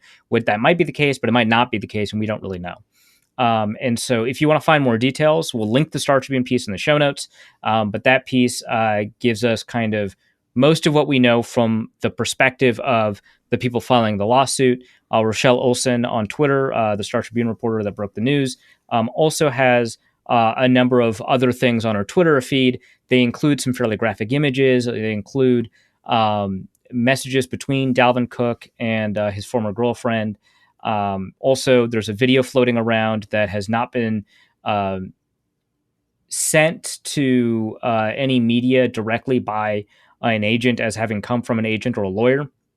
And so we can't verify, the truth of it, but that video provides potentially a counter narrative to what's been happening between Dalvin Cook and his former girlfriend. Either way, it's a very complicated case where it's clear that one filed a civil suit against Dalvin, or the former girlfriend filed a civil suit against Dalvin Cook, or was about to. There could be some kind of procedural issues between whether or not Dalvin Cook was served appropriately for that suit, and then also a response from Dalvin Cook. In either instance, either of them could be correct. They could also both be correct. The nature of relationships are such that they're messy, and the biggest issue here, I think, in terms of our ability to kind of interpret it from the outside, is that if one party initiates violence and then the other party responds with violence, that is not an unreasonable response for that other party. But the problem, of course, is that when that occurs, it creates a murkier legal situation. And this is kind of what domestic violence advocates, when they talk about how difficult it is to talk about domestic violence in the public sphere, they talk about how there's no such thing as a perfect victim. And they say perfect victim not as a moral judgment on the people who are victims of domestic violence and don't create, a good legal case for themselves, but rather a judgment on the public's response to allegations of domestic violence. Very often in domestic violence cases where domestic violence is occurring, because of the nature of trauma and abuse, people will not go to the police, or they think that they've got the ability to change the other person in the relationship, or it's possible that there is an economic dependence at play in cases of domestic violence. And so the fact that neither of these parties went to the police, the fact that there's no police report, is not an indication of anything in this case one way or the other. It is important, of course, to recognize that men can be victims of domestic violence as well, which is kind of part of the conversation when that initial story came out. But we have to be careful because this conversation can be used to provide cover if it is, in fact, the case that Dalvin Cook is not necessarily the victim. It is also, of course, potentially the case that it is just a toxic relationship where people were essentially mutually abusive, even if there's a dynamic of power at play here that makes one party a little bit more powerful. I shouldn't even say a little bit, a lot more powerful than the other. It's a complicated situation ethically. As for how it relates to Dalvin Cook and his availability to the Vikings, which feels kind of like a gross thing to say, but it is kind of relevant in terms of our relationship to Dalvin Cook, which is that he's a player for the Minnesota Vikings. Right now, there isn't any change in status. Dalvin Cook indicated that he expected to play on Sunday. The NFL has decided and told and basically said that they're not making a decision yet. The Vikings haven't made a decision yet. And this is kind of keeping in line with a lot of what we see across the NFL, because in civil cases, players aren't put on the exempt list. In civil cases, the NFL and the Vikings are the NFL and individual teams much more hesitant to do something because the burden to file a lawsuit is very low in theory, and the burden to arrest someone and charge them with a crime. So there's arresting, which does not necessarily involve charging someone with a crime. And then there is charging someone with a crime. That is in theory higher, right? And you can kind of debate about whether or not, that is necessarily very high. But the point is that charging someone with a crime from the NFL's perspective and a team's perspective is a little bit more substantial than filing a lawsuit, no matter how much evidence exists within the lawsuit or how credible that lawsuit is. And a really good example of that is the 22 different allegations against Deshaun Watson, which are all civil in nature at the moment. They could become criminal, but they're all civil in nature at the moment, alleging various degrees of sexual harassment or sexual abuse from Deshaun Watson. Now, Deshaun Watson has not been suspended by the NFL or put on a commissioner's exempt list, in large part because it's a civil case, or a series of civil cases in that case, and not a criminal case. Now, if more evidence comes out in the civil case, and if a judgment against Dalvin Cook is rendered by a judge, and the evidence is something that the NFL has the ability to peruse, then a decision can be made. But civil suits can take a long time. So it is entirely possible that while this is hanging over Dalvin Cook, that he will be available to play football for the Minnesota Vikings for the rest of the season, and certainly on Sunday. And so we're going to see some pretty ugly stuff over the next couple of weeks involving this. It will be litigated in public, and that sucks, I think, for us, for the abused party in this case, maybe even for both of them for whatever reason, kind of depending on the nature of things. And it's probably going to end up looking pretty strange for a while. But that's kind of where we are right now. It doesn't really affect availability for the Vikings, and it could end up becoming a very kind of difficult situation to navigate. Agreed. Well, let's talk about the Dakota Dozier situation, because this was another bit of news that kind of hung in the air and was, I say that knowing that it was a COVID situation, so apologies for the pun here, but Dakota Dozier ended up having to go to the hospital. He is with a case of COVID, and it wasn't just a simple he caught it and wasn't feeling good. This was he needed oxygen. He was not doing well. So Dakota Dozier caught COVID, ended up going to the hospital, and then there were a question of a number of close contacts that he could have had on the team, that the number was absurdly high because he was vaccinated. And let's talk a little bit about the Dakota Dozier situation. Yeah, so what ended up happening is, so I think within the span of 5 days, 5 Vikings had tested positive. So there's Garrett Bradbury, Dakota Dozier, Harrison Smith, and I believe 2 others. So with that in mind, especially with Dakota Dozier suffering from enough breathing problems that he had to go to the hospital, it sounded pretty serious. As of the recording of this podcast, by the way, which is like a day after the news broke. Right? Is that right, James? It broke on Wednesday? Yes, it broke yesterday morning. Yeah, so as of the recording of this podcast, Dakota Dozier is still in the hospital, but he's in stable condition. So it sounds like he's on the mend, which is fantastic news. So the Vikings, in response, I shouldn't say deemed, but determined that about 29 different players were potentially at risk of being a close contact, and tested all 29 of them. As of the Thursday morning practice, nobody was missing because of a positive COVID-19 test or put on the COVID-19 reserve list. Kenny Willekes was elevated from the practice squad to the regular roster, the 53-man roster, and did so through the COVID-19 replacement protocol that the NFL had last year that doesn't cost the typical practice squad to get to 53-man game day elevation spot. But Kenny Willekes did not participate in practice for a non-COVID-19 related illness. So he's on the roster, but ill, but it's not COVID-19.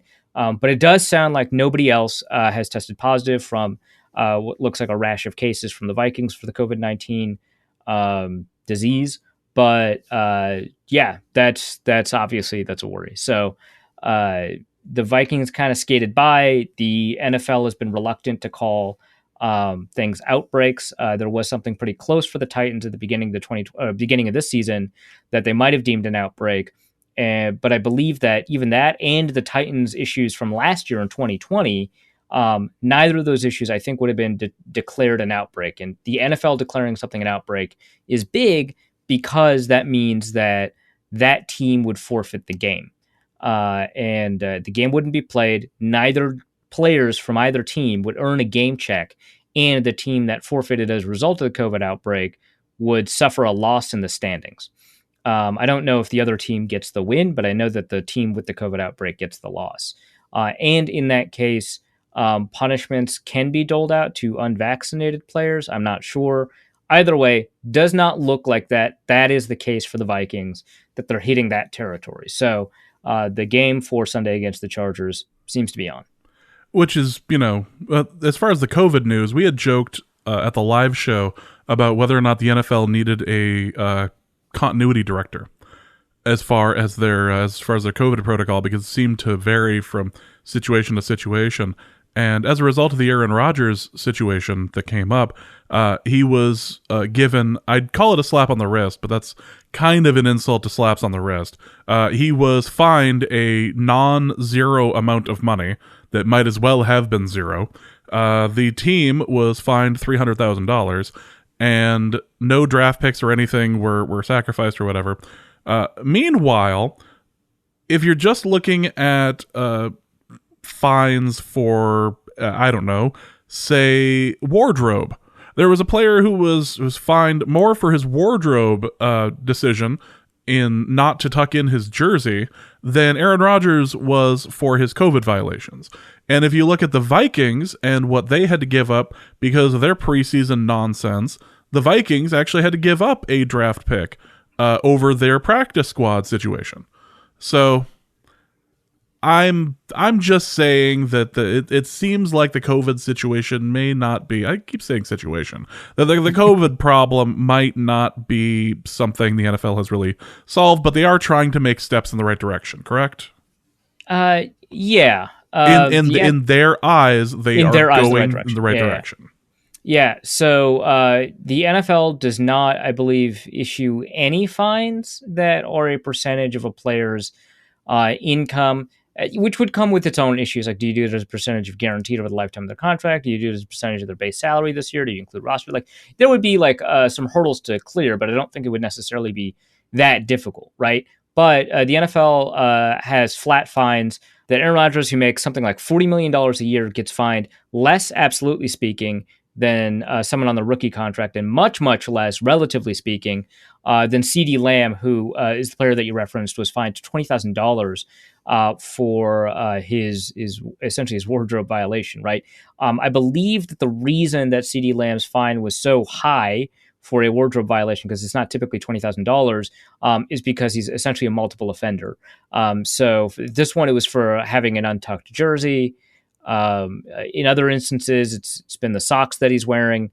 I guess it's his third time fine, not fifth time. But yeah, that's like screwed up, right? Because ostensibly, whether or not you agree with this, and you should agree with it, in my opinion, but whether or not you agree with it, the NFL stance is that, COVID-19 is really significant and it could be a danger to people's health and has a public health implication. Right. And so one would take that much more seriously than an untucked jersey. It's very old white dude rules about uniforms. It's I agree that there is something to be said about making sure that players on the same team look like they're on the same team, and that you have some kind of uniform regulation in place to ensure that.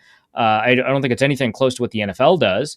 And I think they're way too overzealous about that, especially when they do allow what would be called uniform violations for approved causes. And of course, approved causes are causes that partner with the NFL in some way, that provide the NFL with a publicity benefit and possibly monetary benefit. For a while, I don't think they have this partnership anymore, but when they had that partnership with Susan G. Komen for breast cancer awareness, right? And so that month you could wear pink, right? And now, because it's Catch for Cancer, there's 5 approved colors or something like that. But if there's a relationship with the NFL and it's that month, you can alter your uniform in that way. Whatever harm is caused by an untucked jersey or whatever, or a differently colored shoe, like when Brandon Marshall wore bright green shoes for mental health awareness, that wasn't in partnership with an organization that the NFL has a partnership with. And so Brandon Marshall got fined for it, right? Whatever harm is caused by that is also caused by the pink shoes, right? And so absolutely ridiculous what the NFL does in this case. But also, like, if there is indeed a public health benefit of making sure the players follow protocols, which is the NFL stance, it is absurd that a player would only get fined $50,000, especially when one of those players earns like $40 million a year. And Aaron Rodgers was not fined for anything in the Packers facility. The Packers were fined $300,000, which is like couch cushion change for them. And instead, Aaron Rodgers was only fined for the Halloween party violation, which Alan Lazard was also fined for because he's also unvaccinated. So nuts to me, right? It's not like it could be a preferential treatment thing for Rodgers because he was only fined for the one incident, but the amount of the fine is not in and of itself evidence of preferential treatment. But it could be because that's just in the CBA for or in the agreement, I should say, between the NFLPA and the NFL about COVID protocols, that amount. But the fact that they decided not to fine him for the in facility violations could, I think, be reasonably interpreted as a sign of preferential treatment or a sign of not wanting to open up a can of worms or whatever. They just fined the Packers for that, and the Packers, it's their job to do whatever with Rodgers, which obviously they won't. So that's that. That sucks. I hate it, and it's bad. And also, Rodgers did the sort of apology that everybody always makes fun of, and then he just did in real life, and he did it while wearing possibly the worst Star Wars sweatshirt. Like, at least if it was like a prequel sweatshirt, we'd all be like in on like some sort of ironic joke, right? But it was like the worst one. No one like ironically likes Rise of Skywalker. Everyone hates it. I don't know a single person who likes it. It was actually, Arif and I were talking about this earlier, and this will be turn into bonus material. Arif and I were talking about this earlier, but like I couldn't even remember how it ended. Like my brain was trying to like protect myself, trying to protect me from it. My brain wasn't, and that's the worst part. When James was like, I don't remember how it ended, my brain was like, yeah, how did it end, Arif? Tell me. Like, well, let's go into my mind vault here, and right, no. Yeah. You should listen to that part of the bonus material because it is like an unfolding of an existential horror. Like if remembering a Star Wars movie could be described as Lovecraftian, I think that's what happened to me.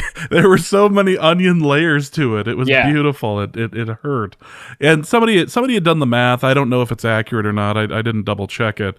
That the fine for Rodgers was equivalent to one snap this season. Again, I didn't verify the number on it. I just like the lie. So for all intents and purposes, that's true, and we're gonna move on to the mailbag. That is fantastic.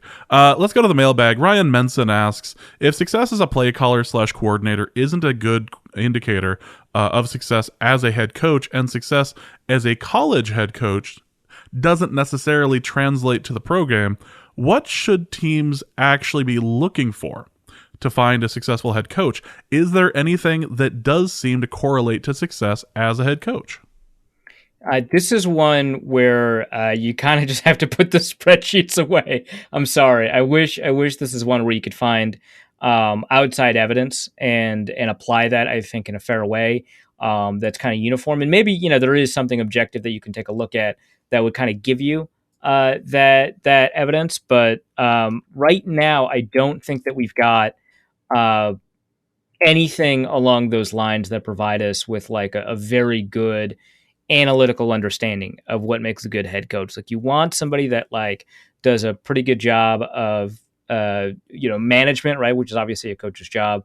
You want somebody that has a pretty good understanding of the way that people work, which is a management skill. You want somebody that's kind of open to new ideas. And so maybe you could talk about analytics a little bit, but there are analytically minded head coaches that have done a poor job. Right. And so that's obviously not enough by itself. You need somebody that's got a really good sense of organizational skills, has got really good understanding of the top down nature of the organization. And now that you're at the top, as opposed to somewhere in the middle, you've got a lot more responsibility. It's tough. I think that the interview process is really important for that. And I would imagine that interviews are really inefficient, right? Just because they probably interview the way that they always interview, and that there hasn't been kind of a radical change in the way that teams look for coaches.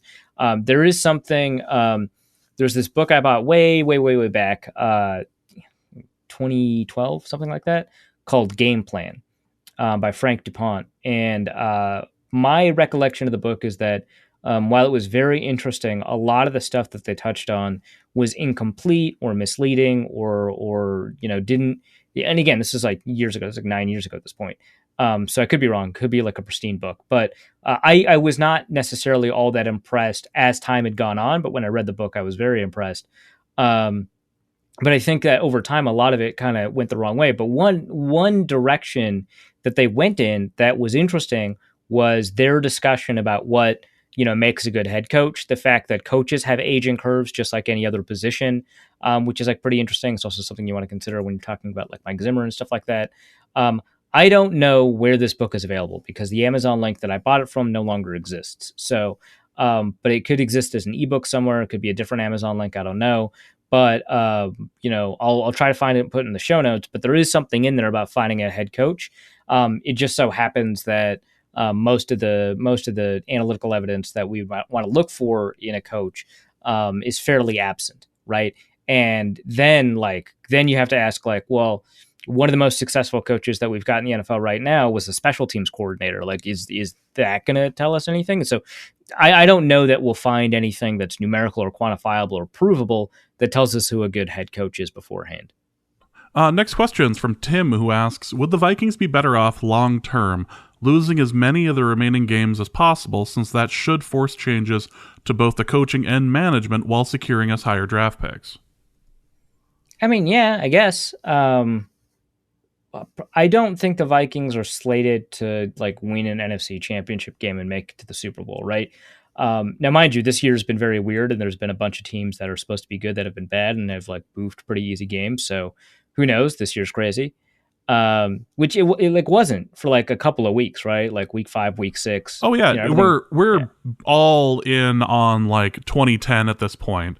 There's a number of parallels, but my favorite now is Cam Newton going back to Carolina. The parallel here being Randy Moss going back to the Vikings. So within the next 2 weeks, I expect Cam Newton to be released or traded due to getting into an loud argument, belittling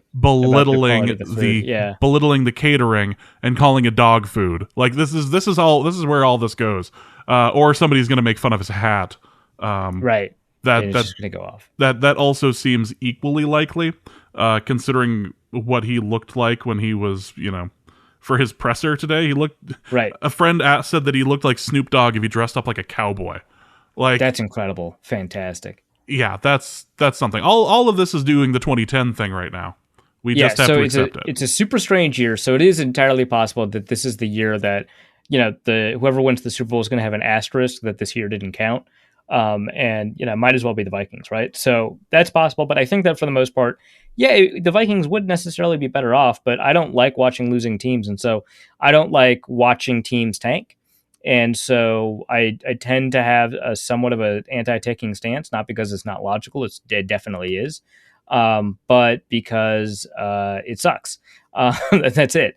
The stance is a bit softer than I think other people, because I do think that when you get to the point where you're not going to be able to win games, I think you should sub out known good players for unknown young players, right? So it's not a hard stance, and you can kind of manipulate things one way or the other.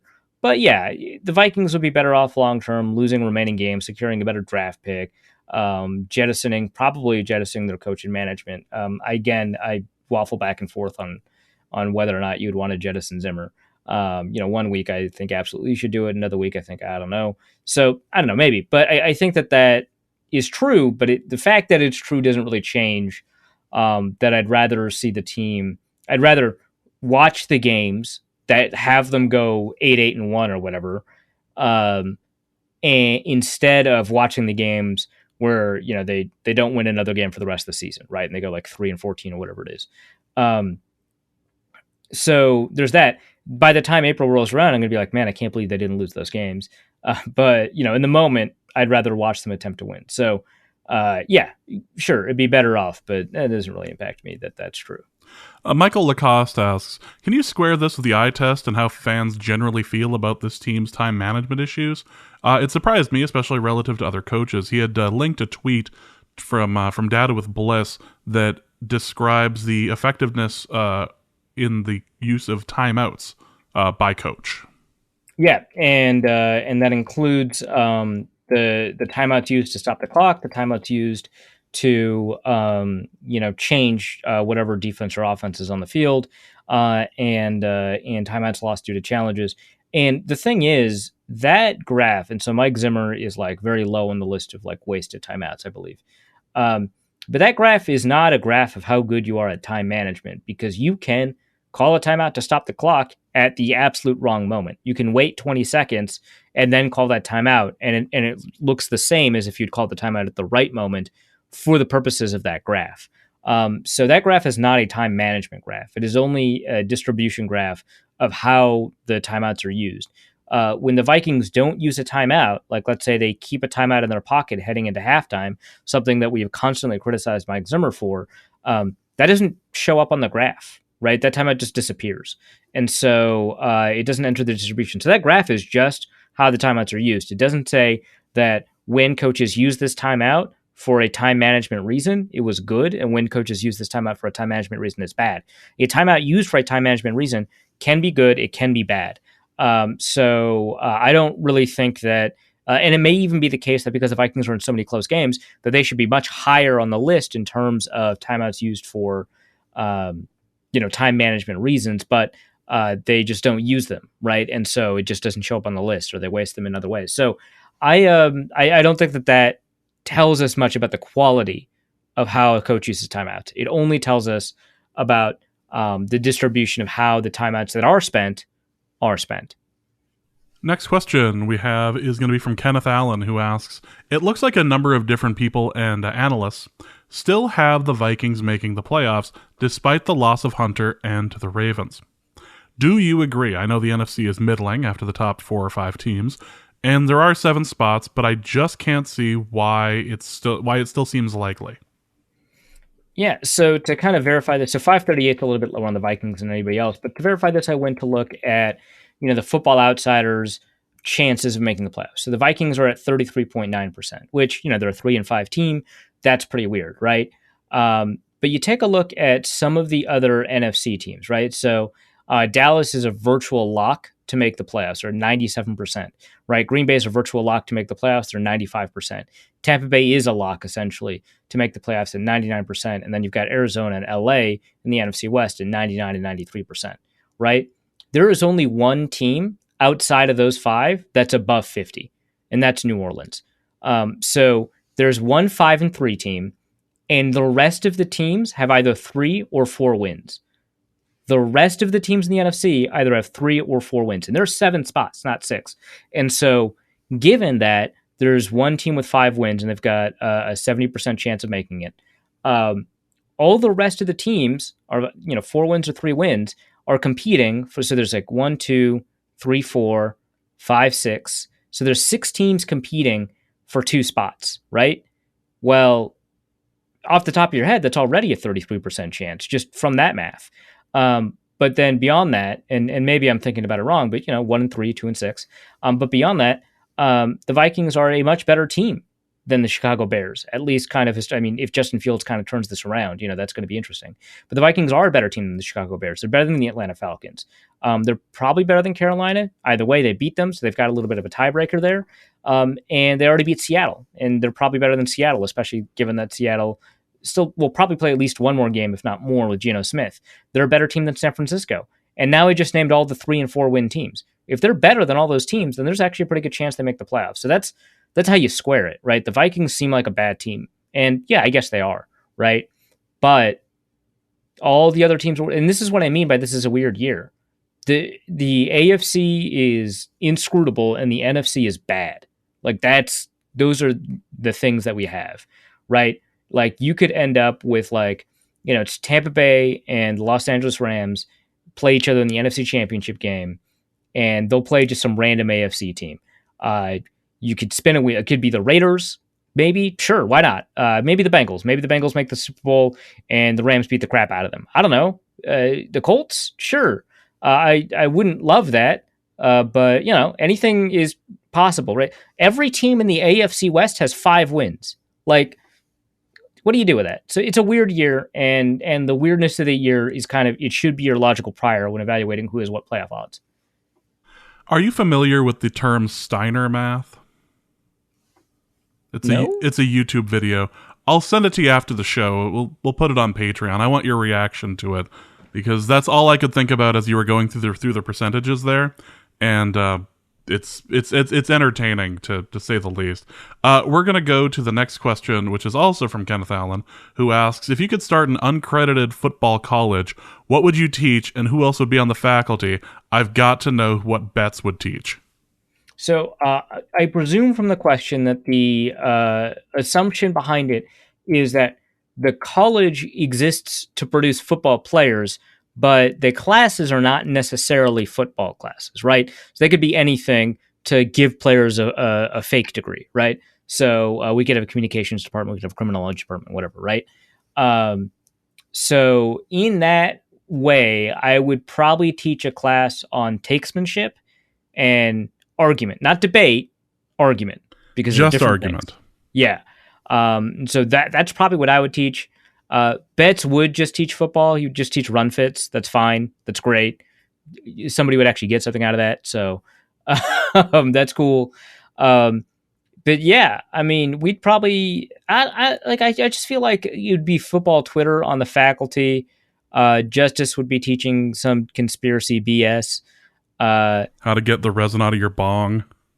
Yeah. Oh, yeah. Well, you have to know how to do something to teach it. I guess you don't. But I think Justice is probably unqualified for that one based off of the recent history that he's had on the podcast. Well, not even recent, the history he's had on the podcast. But yeah, you'd have Chuck. He'd probably be teaching other recreational activities opposite Justice. They might be in the same department. But yeah. What would Tampa Bay Trey be teaching? He would probably be teaching either how to go viral, some sort of social media class, or he could be teaching, or it could be both, right? Because we don't really have departments, right? He could be teaching kind of the fundamental underpinnings of the theories behind his 3 sides rule, and how to order food at restaurants, essentially. So it would be that. It certainly would not be a class I imagine he'd commit to because he famously does not commit. So that took a second. That took a second. Okay. Yep. Yeah. So there's all kinds of things, but we definitely have draft Twitter as most of the faculty, which of course means that by the end of the year the school will have burned down. Likely. I'm just trying to figure out who would end up being administration. Like, is this just the role that I end up having to run and be like big head by the end of Silicon Valley? You would still do a bunch of the AV stuff, but also IT stuff. Just, might as well double dip. So yeah, because that's never, bit me in the ass before. Yeah, I can't imagine that going wrong. Probably Mark Schofield is probably running some department haphazardly and poorly. The bureaucratic nightmare stuff. Yeah, I could totally see that. Who else would be in an admin role? I'm just laughing at the idea of this being basically like a football Twitter school with like the least athletic. Oh yeah, very little football happening. So yeah, I feel like Krabs would probably be teaching something about something like weightlifting adjacent, like how to plan your macros or whatever. So like meal planning. Weightlifting adjacent. I like that. Mm-hmm. Let's go to Raul, who asks, I just watched the documentary on how the machine learning neural network, AlphaGo, beat the best Go player in the world. Go is a game with even more possibilities than chess. AlphaGo has clearly produced decision-making beyond the reach of the human intellect. If the Vikings allow AlphaGo to make play calling and game management decisions, how quickly do they win a Super Bowl? But jokes aside, is there a future for this technology in the game? AlphaGo specifically probably is structurally not very well built for that, just because of kind of the dependent simultaneous decision making. It's not like obviously what AlphaGo does is like probably ends up being insanely and infinitely much more complex than being able to call plays effectively in a football game, but it's just a different type of decision making that the structure of the processing is probably not well built for. A lot of it probably has to just do with how you design your heuristics. So I haven't seen that documentary. I'm sure I want to, but I've read a lot on how chess AI is built, and there's just different ways to think. It's kind of like how if you know anything about like cryptocurrency mining, which I love bringing up, but it's kind of how the two types of processors that are in most computers. There's more than two, but the two major types of processors are your central processing unit, which is a generalist unit, and your graphics processing unit, which obviously does a lot of the graphics processing and a lot of the physics processing in your games. It happens to be that the way that most cryptocurrencies are built and the kind of problems essentially that they have to solve are better built structurally for graphics processing units. And it turns out that you can design a chip to be even better at solving these problems. And so you get, I think they're called ASICs, which are even better built based on their structure to solve some of the problems that some types of cryptocurrencies use on their network. So the long way to say that AlphaGo is probably not the technology that you would use, but maybe the lessons that you've learned from producing that sort of AI would be useful in much the same way that Watson learning language for being good at Jeopardy, because like that was the problem, right? It wasn't the ability to kind of figure out what the information was so much as figure out what question is being asked. It's kind of like how that Watson technology actually generated a lot of usefulness in terms of being a good AI for IBM. The previous game-breaking technology that IBM had built, Deep Blue for chess, was scrapped because the machinery itself was not very useful outside of chess.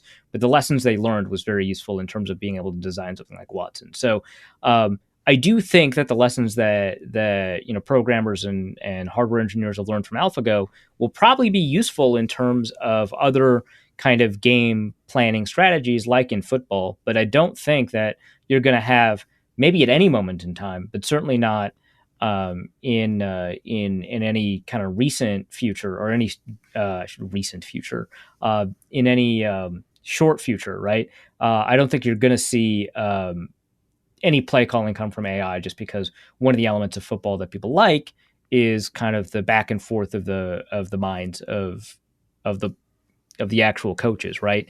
But I do think that there is still a future for that. I think that if you had an effective AI come up with a game plan beforehand, and coaches could modify or tweak that or do whatever they want with it, I don't think there'd be any stipulation or regulation on the NFL from preventing that from happening. And I think that using one to kind of review game plan decisions, much in the same way that a lot of these chess AIs that are very good at beating players are also very good at reviewing games, that would also be an effective way to do game review decisions afterwards. You just want to make sure that there's room for innovation and that there's room for preventing kind of a homogenization of football strategy, which is already an issue in the NFL. It was an issue 10 years ago, and now it's an even bigger issue with kind of the unidirectional nature of NFL game planning and so on. So yeah, I think there's a future, and I think that teams will be incentivized to use it, but I think there's also going to be rules against using it in game, and I think people don't want it anyway. Let's go to Damian Barrett, who asks, with the breakout success of Wangu in the Ravens game, should the Vikings go all in on special teams in 2022 by drafting Matt Ariza in the first round? So if you haven't seen this guy's highlights, so he's a punter. If you haven't seen this guy's highlights, I recommend it. 80-yard punts. I think he's got both the longest and the second longest punt this year in college football. It's like 87 and 86 or 86 and 85 or something along those lines. And it isn't like the case like with, what was it, Randall Cunningham's punt that went like 80 yards, where and it was a great punt, right? But it rolled a huge amount, in part because there wasn't a return because they weren't expecting a punt. It's not really that. It generated a significant amount of distance in the air.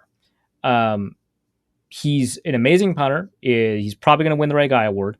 But it could be the case. Like some of these guys that end up winning the Ray Guy Award don't even get drafted by NFL teams, and very rarely even, and some of them might not even get much of a tryout. Like I remember, I want to say this Utah punter that won the Ray Guy Award. He was another one of those Australian punters. I loved watching him punt, which is a crazy thing to say, but it was fun. And he didn't really get any workouts in camp because of the way that he punted.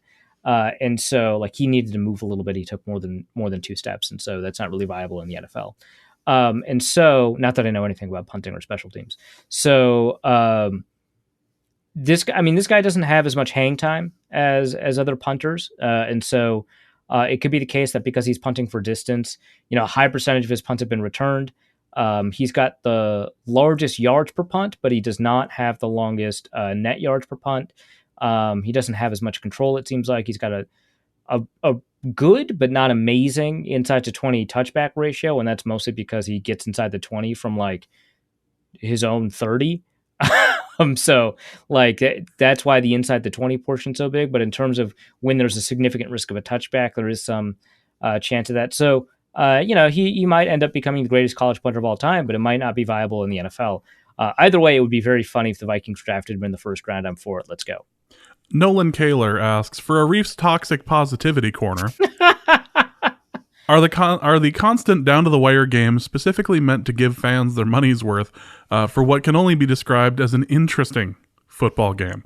Are the Vikings the most football fan-conscious, if not the Vikings fan-conscious, NFL team? No, they're definitely not. I listened to on the flight back. I was looking up shows to listen to, and I pulled up Bill Simmons. I haven't listened to Bill Simmons in a while. I pulled up Bill Simmons, and he was talking about the Vikings collapse, and specifically said, if you're a Vikings fan, why on earth would you travel to go see them at this point, considering all they have done to you this season? I'm sitting and listening to this on a flight back from going to see the Vikings play. And I'm having one of those like Curb Your Enthusiasm moments or like Arrested Development moments of where you hear the narrator at that point. It's like, yeah, this is where we're at. Yeah. No, the Vikings are not. Were they to if the NFL was like scripted, right? The Vikings would certainly, I mean, the Vikings very appropriately would be like the Roman Reigns, right? would very much be a good kind of Wharf effect opponent, right? That you'd build up, and then because you know them to be good, would be a great opponent to demonstrate that the team that ends up winning is kind of worth winning.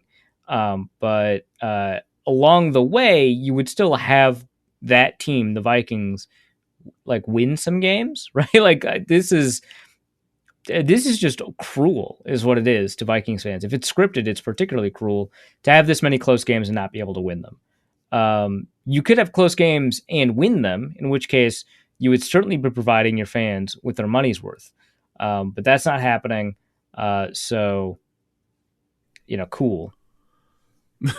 Bishop Sycamore alumnus. I think enough time has gone by where I can't tell if that name is still relevant or not, but it's still funny.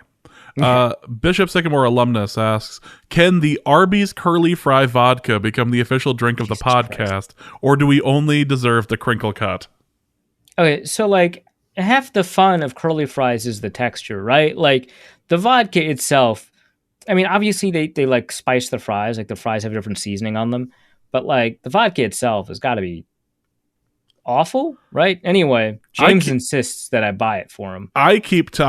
This is a lot like high school where other people have the ability to buy liquor for me that I can't. Yeah, and James is shocked and surprised that he has people in his life that care for him, and they say no. This is crap. I want my curly fry vodka, damn it. That's what I need up on my shelf. I got you a very nice alumni that's not how gifts work, James. That's not how gifts work. I don't care if it's not how gifts work. I want my Arby's curly fry vodka.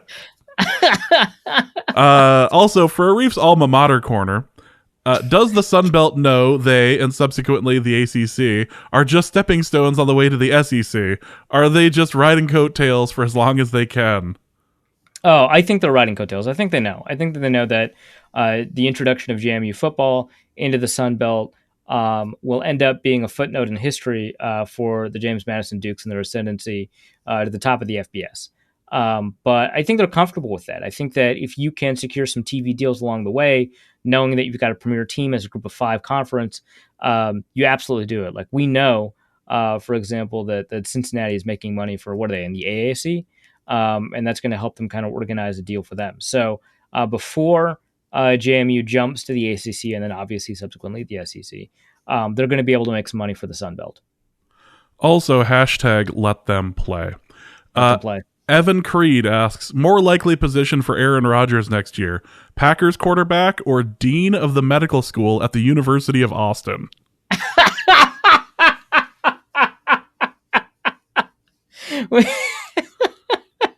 When we saw this question come in, immediately we declared it the question of the week. This was phenomenal. For people unaware, the University of Austin is not a real university. It's not accredited. If you ask them about it in their FAQ section, their response is basically like, well, we think there's a lot of problems with the accreditation process. It is a university for people who think they've been canceled. So you've got a lot of public figures who have been canceled and in the process have made a lot of money and have decided to start one of those online universities that you have to pay a lot of money for in order to tell you how to deal with being canceled. So Aaron Rodgers perfectly fit to run their biology or pre-med department for sure.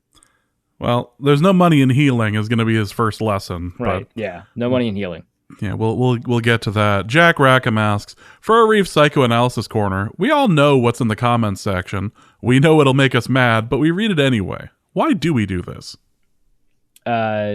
We enjoy feeling emotions. It makes us feel alive to know that there's enough that we can even be mad about. It provides us a foundation because if we're mad about something, we care about something, and that kind of grounds us in our reality.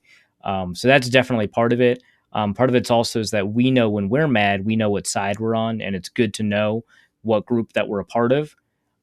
So that's why we do it. And we do it to affirm what we expect, because then the world is predictable. Yeah. I mean, that sounds good, right? Like I made all that up, but that sounds pretty good. Well, let's go to Arif's neglected resistance fans, who asks, last week I mentioned the fans are not in control of this team. I wonder if this team is even in control, and Arif needs to return my calls.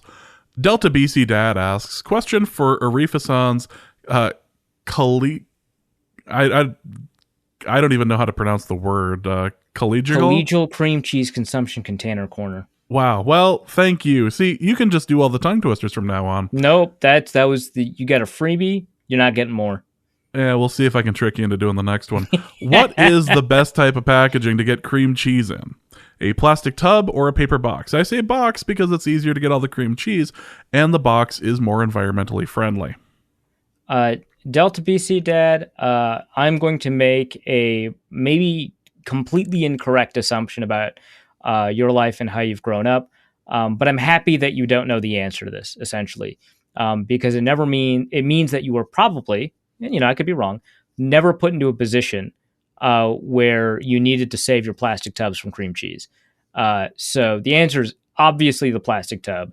Yeah, it's easier to get the cream cheese out of the paper box, but first, the paper box doesn't seal as well, even with the foil inside. And second, the plastic tub itself is reusable, whereas the paper box is not. And you can use the plastic tub to provide friends with leftovers after a party that they don't ever have to feel obligated to return. That's fantastic.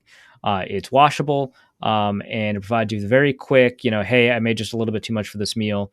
I can store it for leftovers later, sort of thing. So I think the plastic tub is the answer. Plus, if you've got kids, if you've got school projects, the plastic tub is like perfect for that because you can make like little diorama stuff. So that's the answer. Kyle Slaby asks, which is the most underrated X-Men? This came up because Mina Kimes opened up Pandora's box this morning and asked an X-Men question about the effectiveness and usefulness of Gambit. And my God, did NFL Twitter have things to talk about?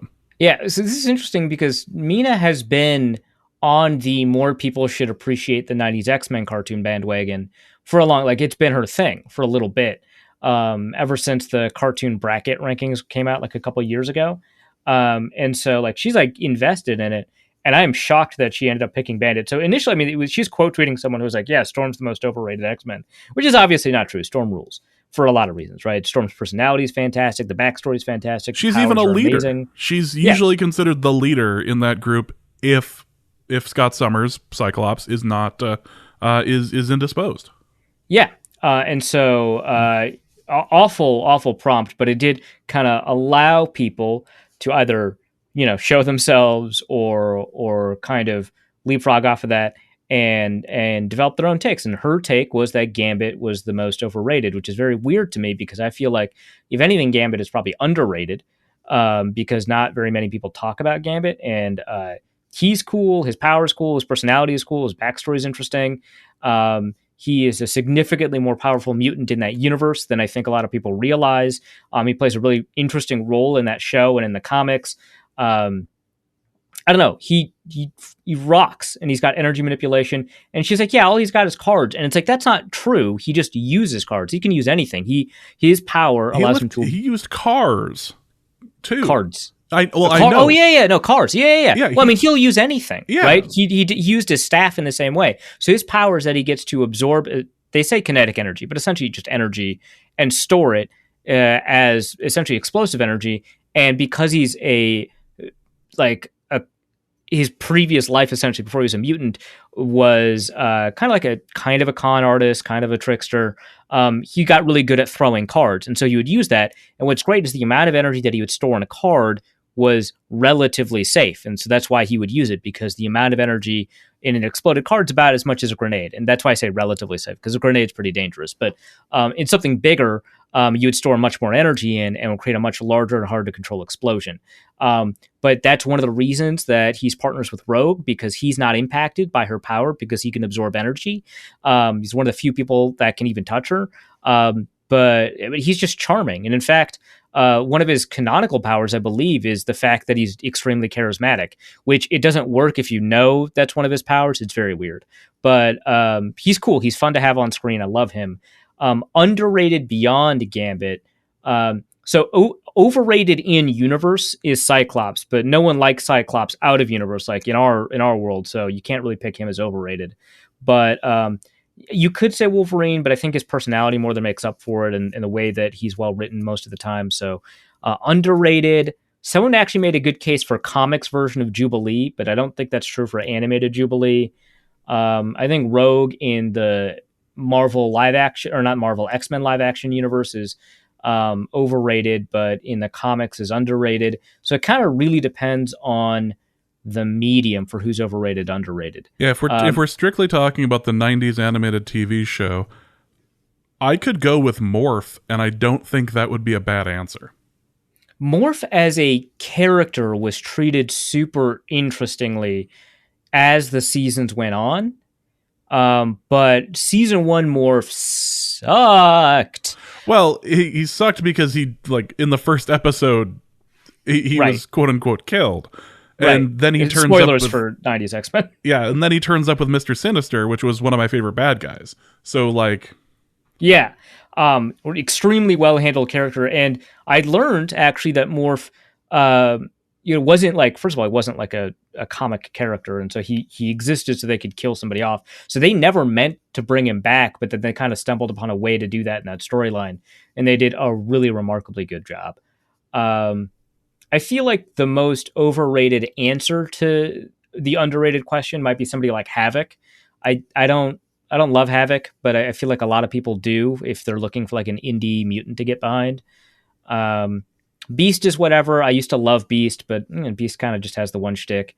Yeah, I don't know. Nightcrawler actually I think is super underrated. just as a character. Like a very, very interesting character. So that might be my answer across all media, comics, live action, and animated. Kyle Slaby also asks, this game comes down to a field goal attempt with the Chargers down by 1. What is the most appropriate ending to this game given these two franchises' histories? Okay. I think COVID test calls people to be benched on both sides. There's too many people that have to be benched, and as a result, the game has to be called. What, like mid-game? Like yes. You can't... Like mid-game. Kind of like how that baseball player in the World Series was like, exactly.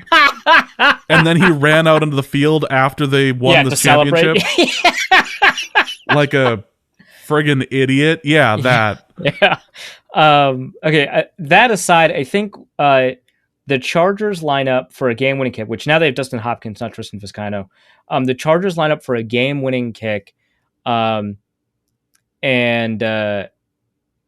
it's like a 67-yard or something like that, right? It's gonna be a record tying kick, and so the Vikings have Kenny Nwangu back there to return the field goal kickoff or the field goal return, right? He grabs it, he makes it, a good 90 yards, and then someone peanut punches the ball out, grabs that, returns the fumble for a touchdown. Chargers win. Maybe. What? There's too much at fumble play here. On the fumble on the field goal return is not. That is straight up shenanigans. That makes perfect sense. Oh, it's straight up shenanigans. It's just not heartbreaking enough. It's not heartbreaking to see a guy make it 90 yards on a field goal return to win the game. And then lose it. I'm saying that we are past the looking glass here. Like, Kenny Nwangu actually shouldn't even be back there, shouldn't be running it out, because the Chargers are down by 1. But for whatever reason, he's out there, and instead of downing it, he returns it. Like, it's just stupid. That's totally Vikings. Okay, Arif, I get it. But what I'm adding on to it, I'm telling you. What you're missing is that little bit of 2010, like, fairy dust that gets sprinkled on here. And an ACL is torn. And like, Oh, okay. Well, okay. How about this for a bit? You're not thinking big enough. Well, okay. ACL torn is a lot. 2010. What would happen is actually he does return it for maybe it's a tie game. He returns it for a touchdown, gets called back for 12 men on the field. That gives the Chargers the first down, and they march down the field for a win. How about that? It's a 12 men on the field penalty. Very Viking. That is about as Vikings. And it's a score. You're celebrating, and then you just notice the yellow flag on the field. Yes. See, that works. It just needed a little something extra. I still think getting that close on a kickoff return that he shouldn't even be returning, and then having the ball punched out and having that returned all the way back again, that's extremely heartbreaking. Oh, it's good. I just needed a little extra. Okay, we need the listeners to tell us which of those two scenarios is more heartbreaking. The one where the Vikings shouldn't even have a returner back there, and when they do, the returner shouldn't return it. And when he does, he nearly gets a touchdown. And when he nearly gets a touchdown, it gets punched out. And then that punch out touchdown gets scooped and scored all the way to 90 yards back again. Or the Vikings should return it. They do return it. The touchdown gives them the win, but then the flag on the field, let's say it's 12 men on the field, which actually would make sense in a field goal return, right? Because you have your entire blocking unit, and then Wong is just back there. Yeah. And then that penalty nullifies that, plus gives the Chargers a first down, and they march down the field and score. So which one? Tell us, either via email or Twitter, which one is more heartbreaking? I think I was fair in describing your scenario. I think that's about as fair as I was going to get from somebody who really wants to win. That's why I had to put it out there that it was fair, I promise. Yes, exactly. Dr. Aaron Matson has the last two questions for us today. For James and Arif's passive aggression corner, we have not been here a while. It's been too long. While it's never too early for the Arif Hassan gear, I was dismayed that several neighbors put up Christmas lights the day after Halloween. What would be a good passive-aggressive response? Well, so first of all, to introduce the passive aggressive corner that hasn't been there a while, it might have been better to be like, "Oh, hey, haven't seen this one from our listeners in a bit. Good to see." We'd love to see more of it. Yeah, way to bring this around. It's it's been too long. Yeah. So, what would a good passive aggressive response be? Have you ever seen Valentine decorations? I haven't, but I would love to. So you're going that route. My thing is just don't take down the Halloween stuff. Like, just let that go through the season. Yeah, that one's good too. And it's a lot less effort than figuring out if Valentine's decorations even exist. You don't need Cupid, but you do need that full size Jason sitting on your lawn to make it through the skeleton that you can evidently get from like Home Depot, like inflated, and like exactly. That is what you need. All the graves sitting on your job. But on December 24th, you put Santa beards on all of them. I can get on board with this. Okay. I know what I have to do next year now. Good. Also from Dr. Aaron Matson, which Viking do you think puts up their Christmas lights the day after Halloween? Kirk seems like the obvious answer, but do you think anybody else did? Yeah, as soon as I saw that question, before I saw the rest of the question that clarified that Kirk was the obvious answer, I obviously went, oh yeah, Kirk Cousins. So that's clearly the answer. But beyond that, I don't know that we've got a good answer. I don't like the closest might be Adam Thielen, but I'm not Thielen's a Detroit Lakes boy. And I've been to Detroit Lakes many times between Halloween and Christmas.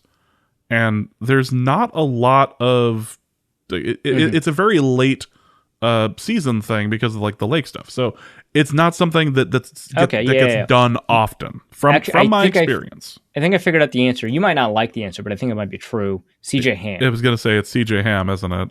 Yeah, they're too wholesome. They're too wholesome on Twitter. They have to do it. It feels right. It feels right based off of their social media presence. If Greg Jennings was still on the team, he would also be a good answer. Well, he puts the team on his back, so I have to assume that he puts the holiday on his back too. Yeah, for sure. I like that he's getting inducted to the Packers Ring of Honor this year, and that was the first thing that everybody tweeted out, including him. It's like, I'm getting inducted because of this play from a Madden game. All right, that's going to be it for this episode of Norse Code. Hope you guys have enjoyed it. Arif, what do you have to plug? Yeah, so obviously you can follow me on Twitter at Arif Hassan NFL. Find my pieces at The Athletic. I had to take actually this week off for a couple of reasons. So there's not a bunch new there, but we do have the game preview coming up on Friday. theathletic.com/author/Arif-Hassan. Remember, if you sign up for my articles, I get subcredit for it, and obviously I love making money. So do that. Other than that, I was on a couple of podcasts. You can just find that on my Twitter feed. And we put out a whole mess of content from our time over in the Virginia, Maryland, DC area. So check all that out. We had a blast on the trip. Thank you guys so much for, especially our Patreons. But thank you guys so much for listening. The shows were well received. We got a lot of compliments, especially on the car ride episodes. One was on Patreon exclusively, so check that out over at patreon.com/NorseCode. And the other one that we just put as a little surprise at the end of the review of the Ravens game. So check those out. Again, thank you guys so much for listening. For Arif, my name is James. Thank you so much. And please remember, case cook us. And we'll be back next week for episode 400, possibly with Dusty. We'll see. Norse Code is the largest and only division of Norse Code LLC. You can find Norse Code on the Daily Norseman, SB Nation's Vikings blog at dailynorseman.com. You can also find it on iTunes, Stitcher, Google Play Music Podcasts, Spotify, or wherever fine podcasts are aggregated. Our Vikings blogger extraordinaire and generally useful human is Arif Hassan, and he can be found on Twitter at Arif Hassan NFL. I am your producer and co-host, and my name is James Pagashnik. You can find me at the show's official Twitter feed at NorseCodeDN. If you'd like to donate a few bucks to the show, you can make your one-time donation at paypal.me/NorseCodeDN. Norse Code, or a recurring monthly contribution can be made by visiting patreon.com/Norse Code. Any questions or comments that won't fit in a tweet can also be sent to norsecodepodcast@gmail.com. On behalf of the Norse Code staff, we thank you so much for listening. Our formula is this. We go out, we hit people in the mouth.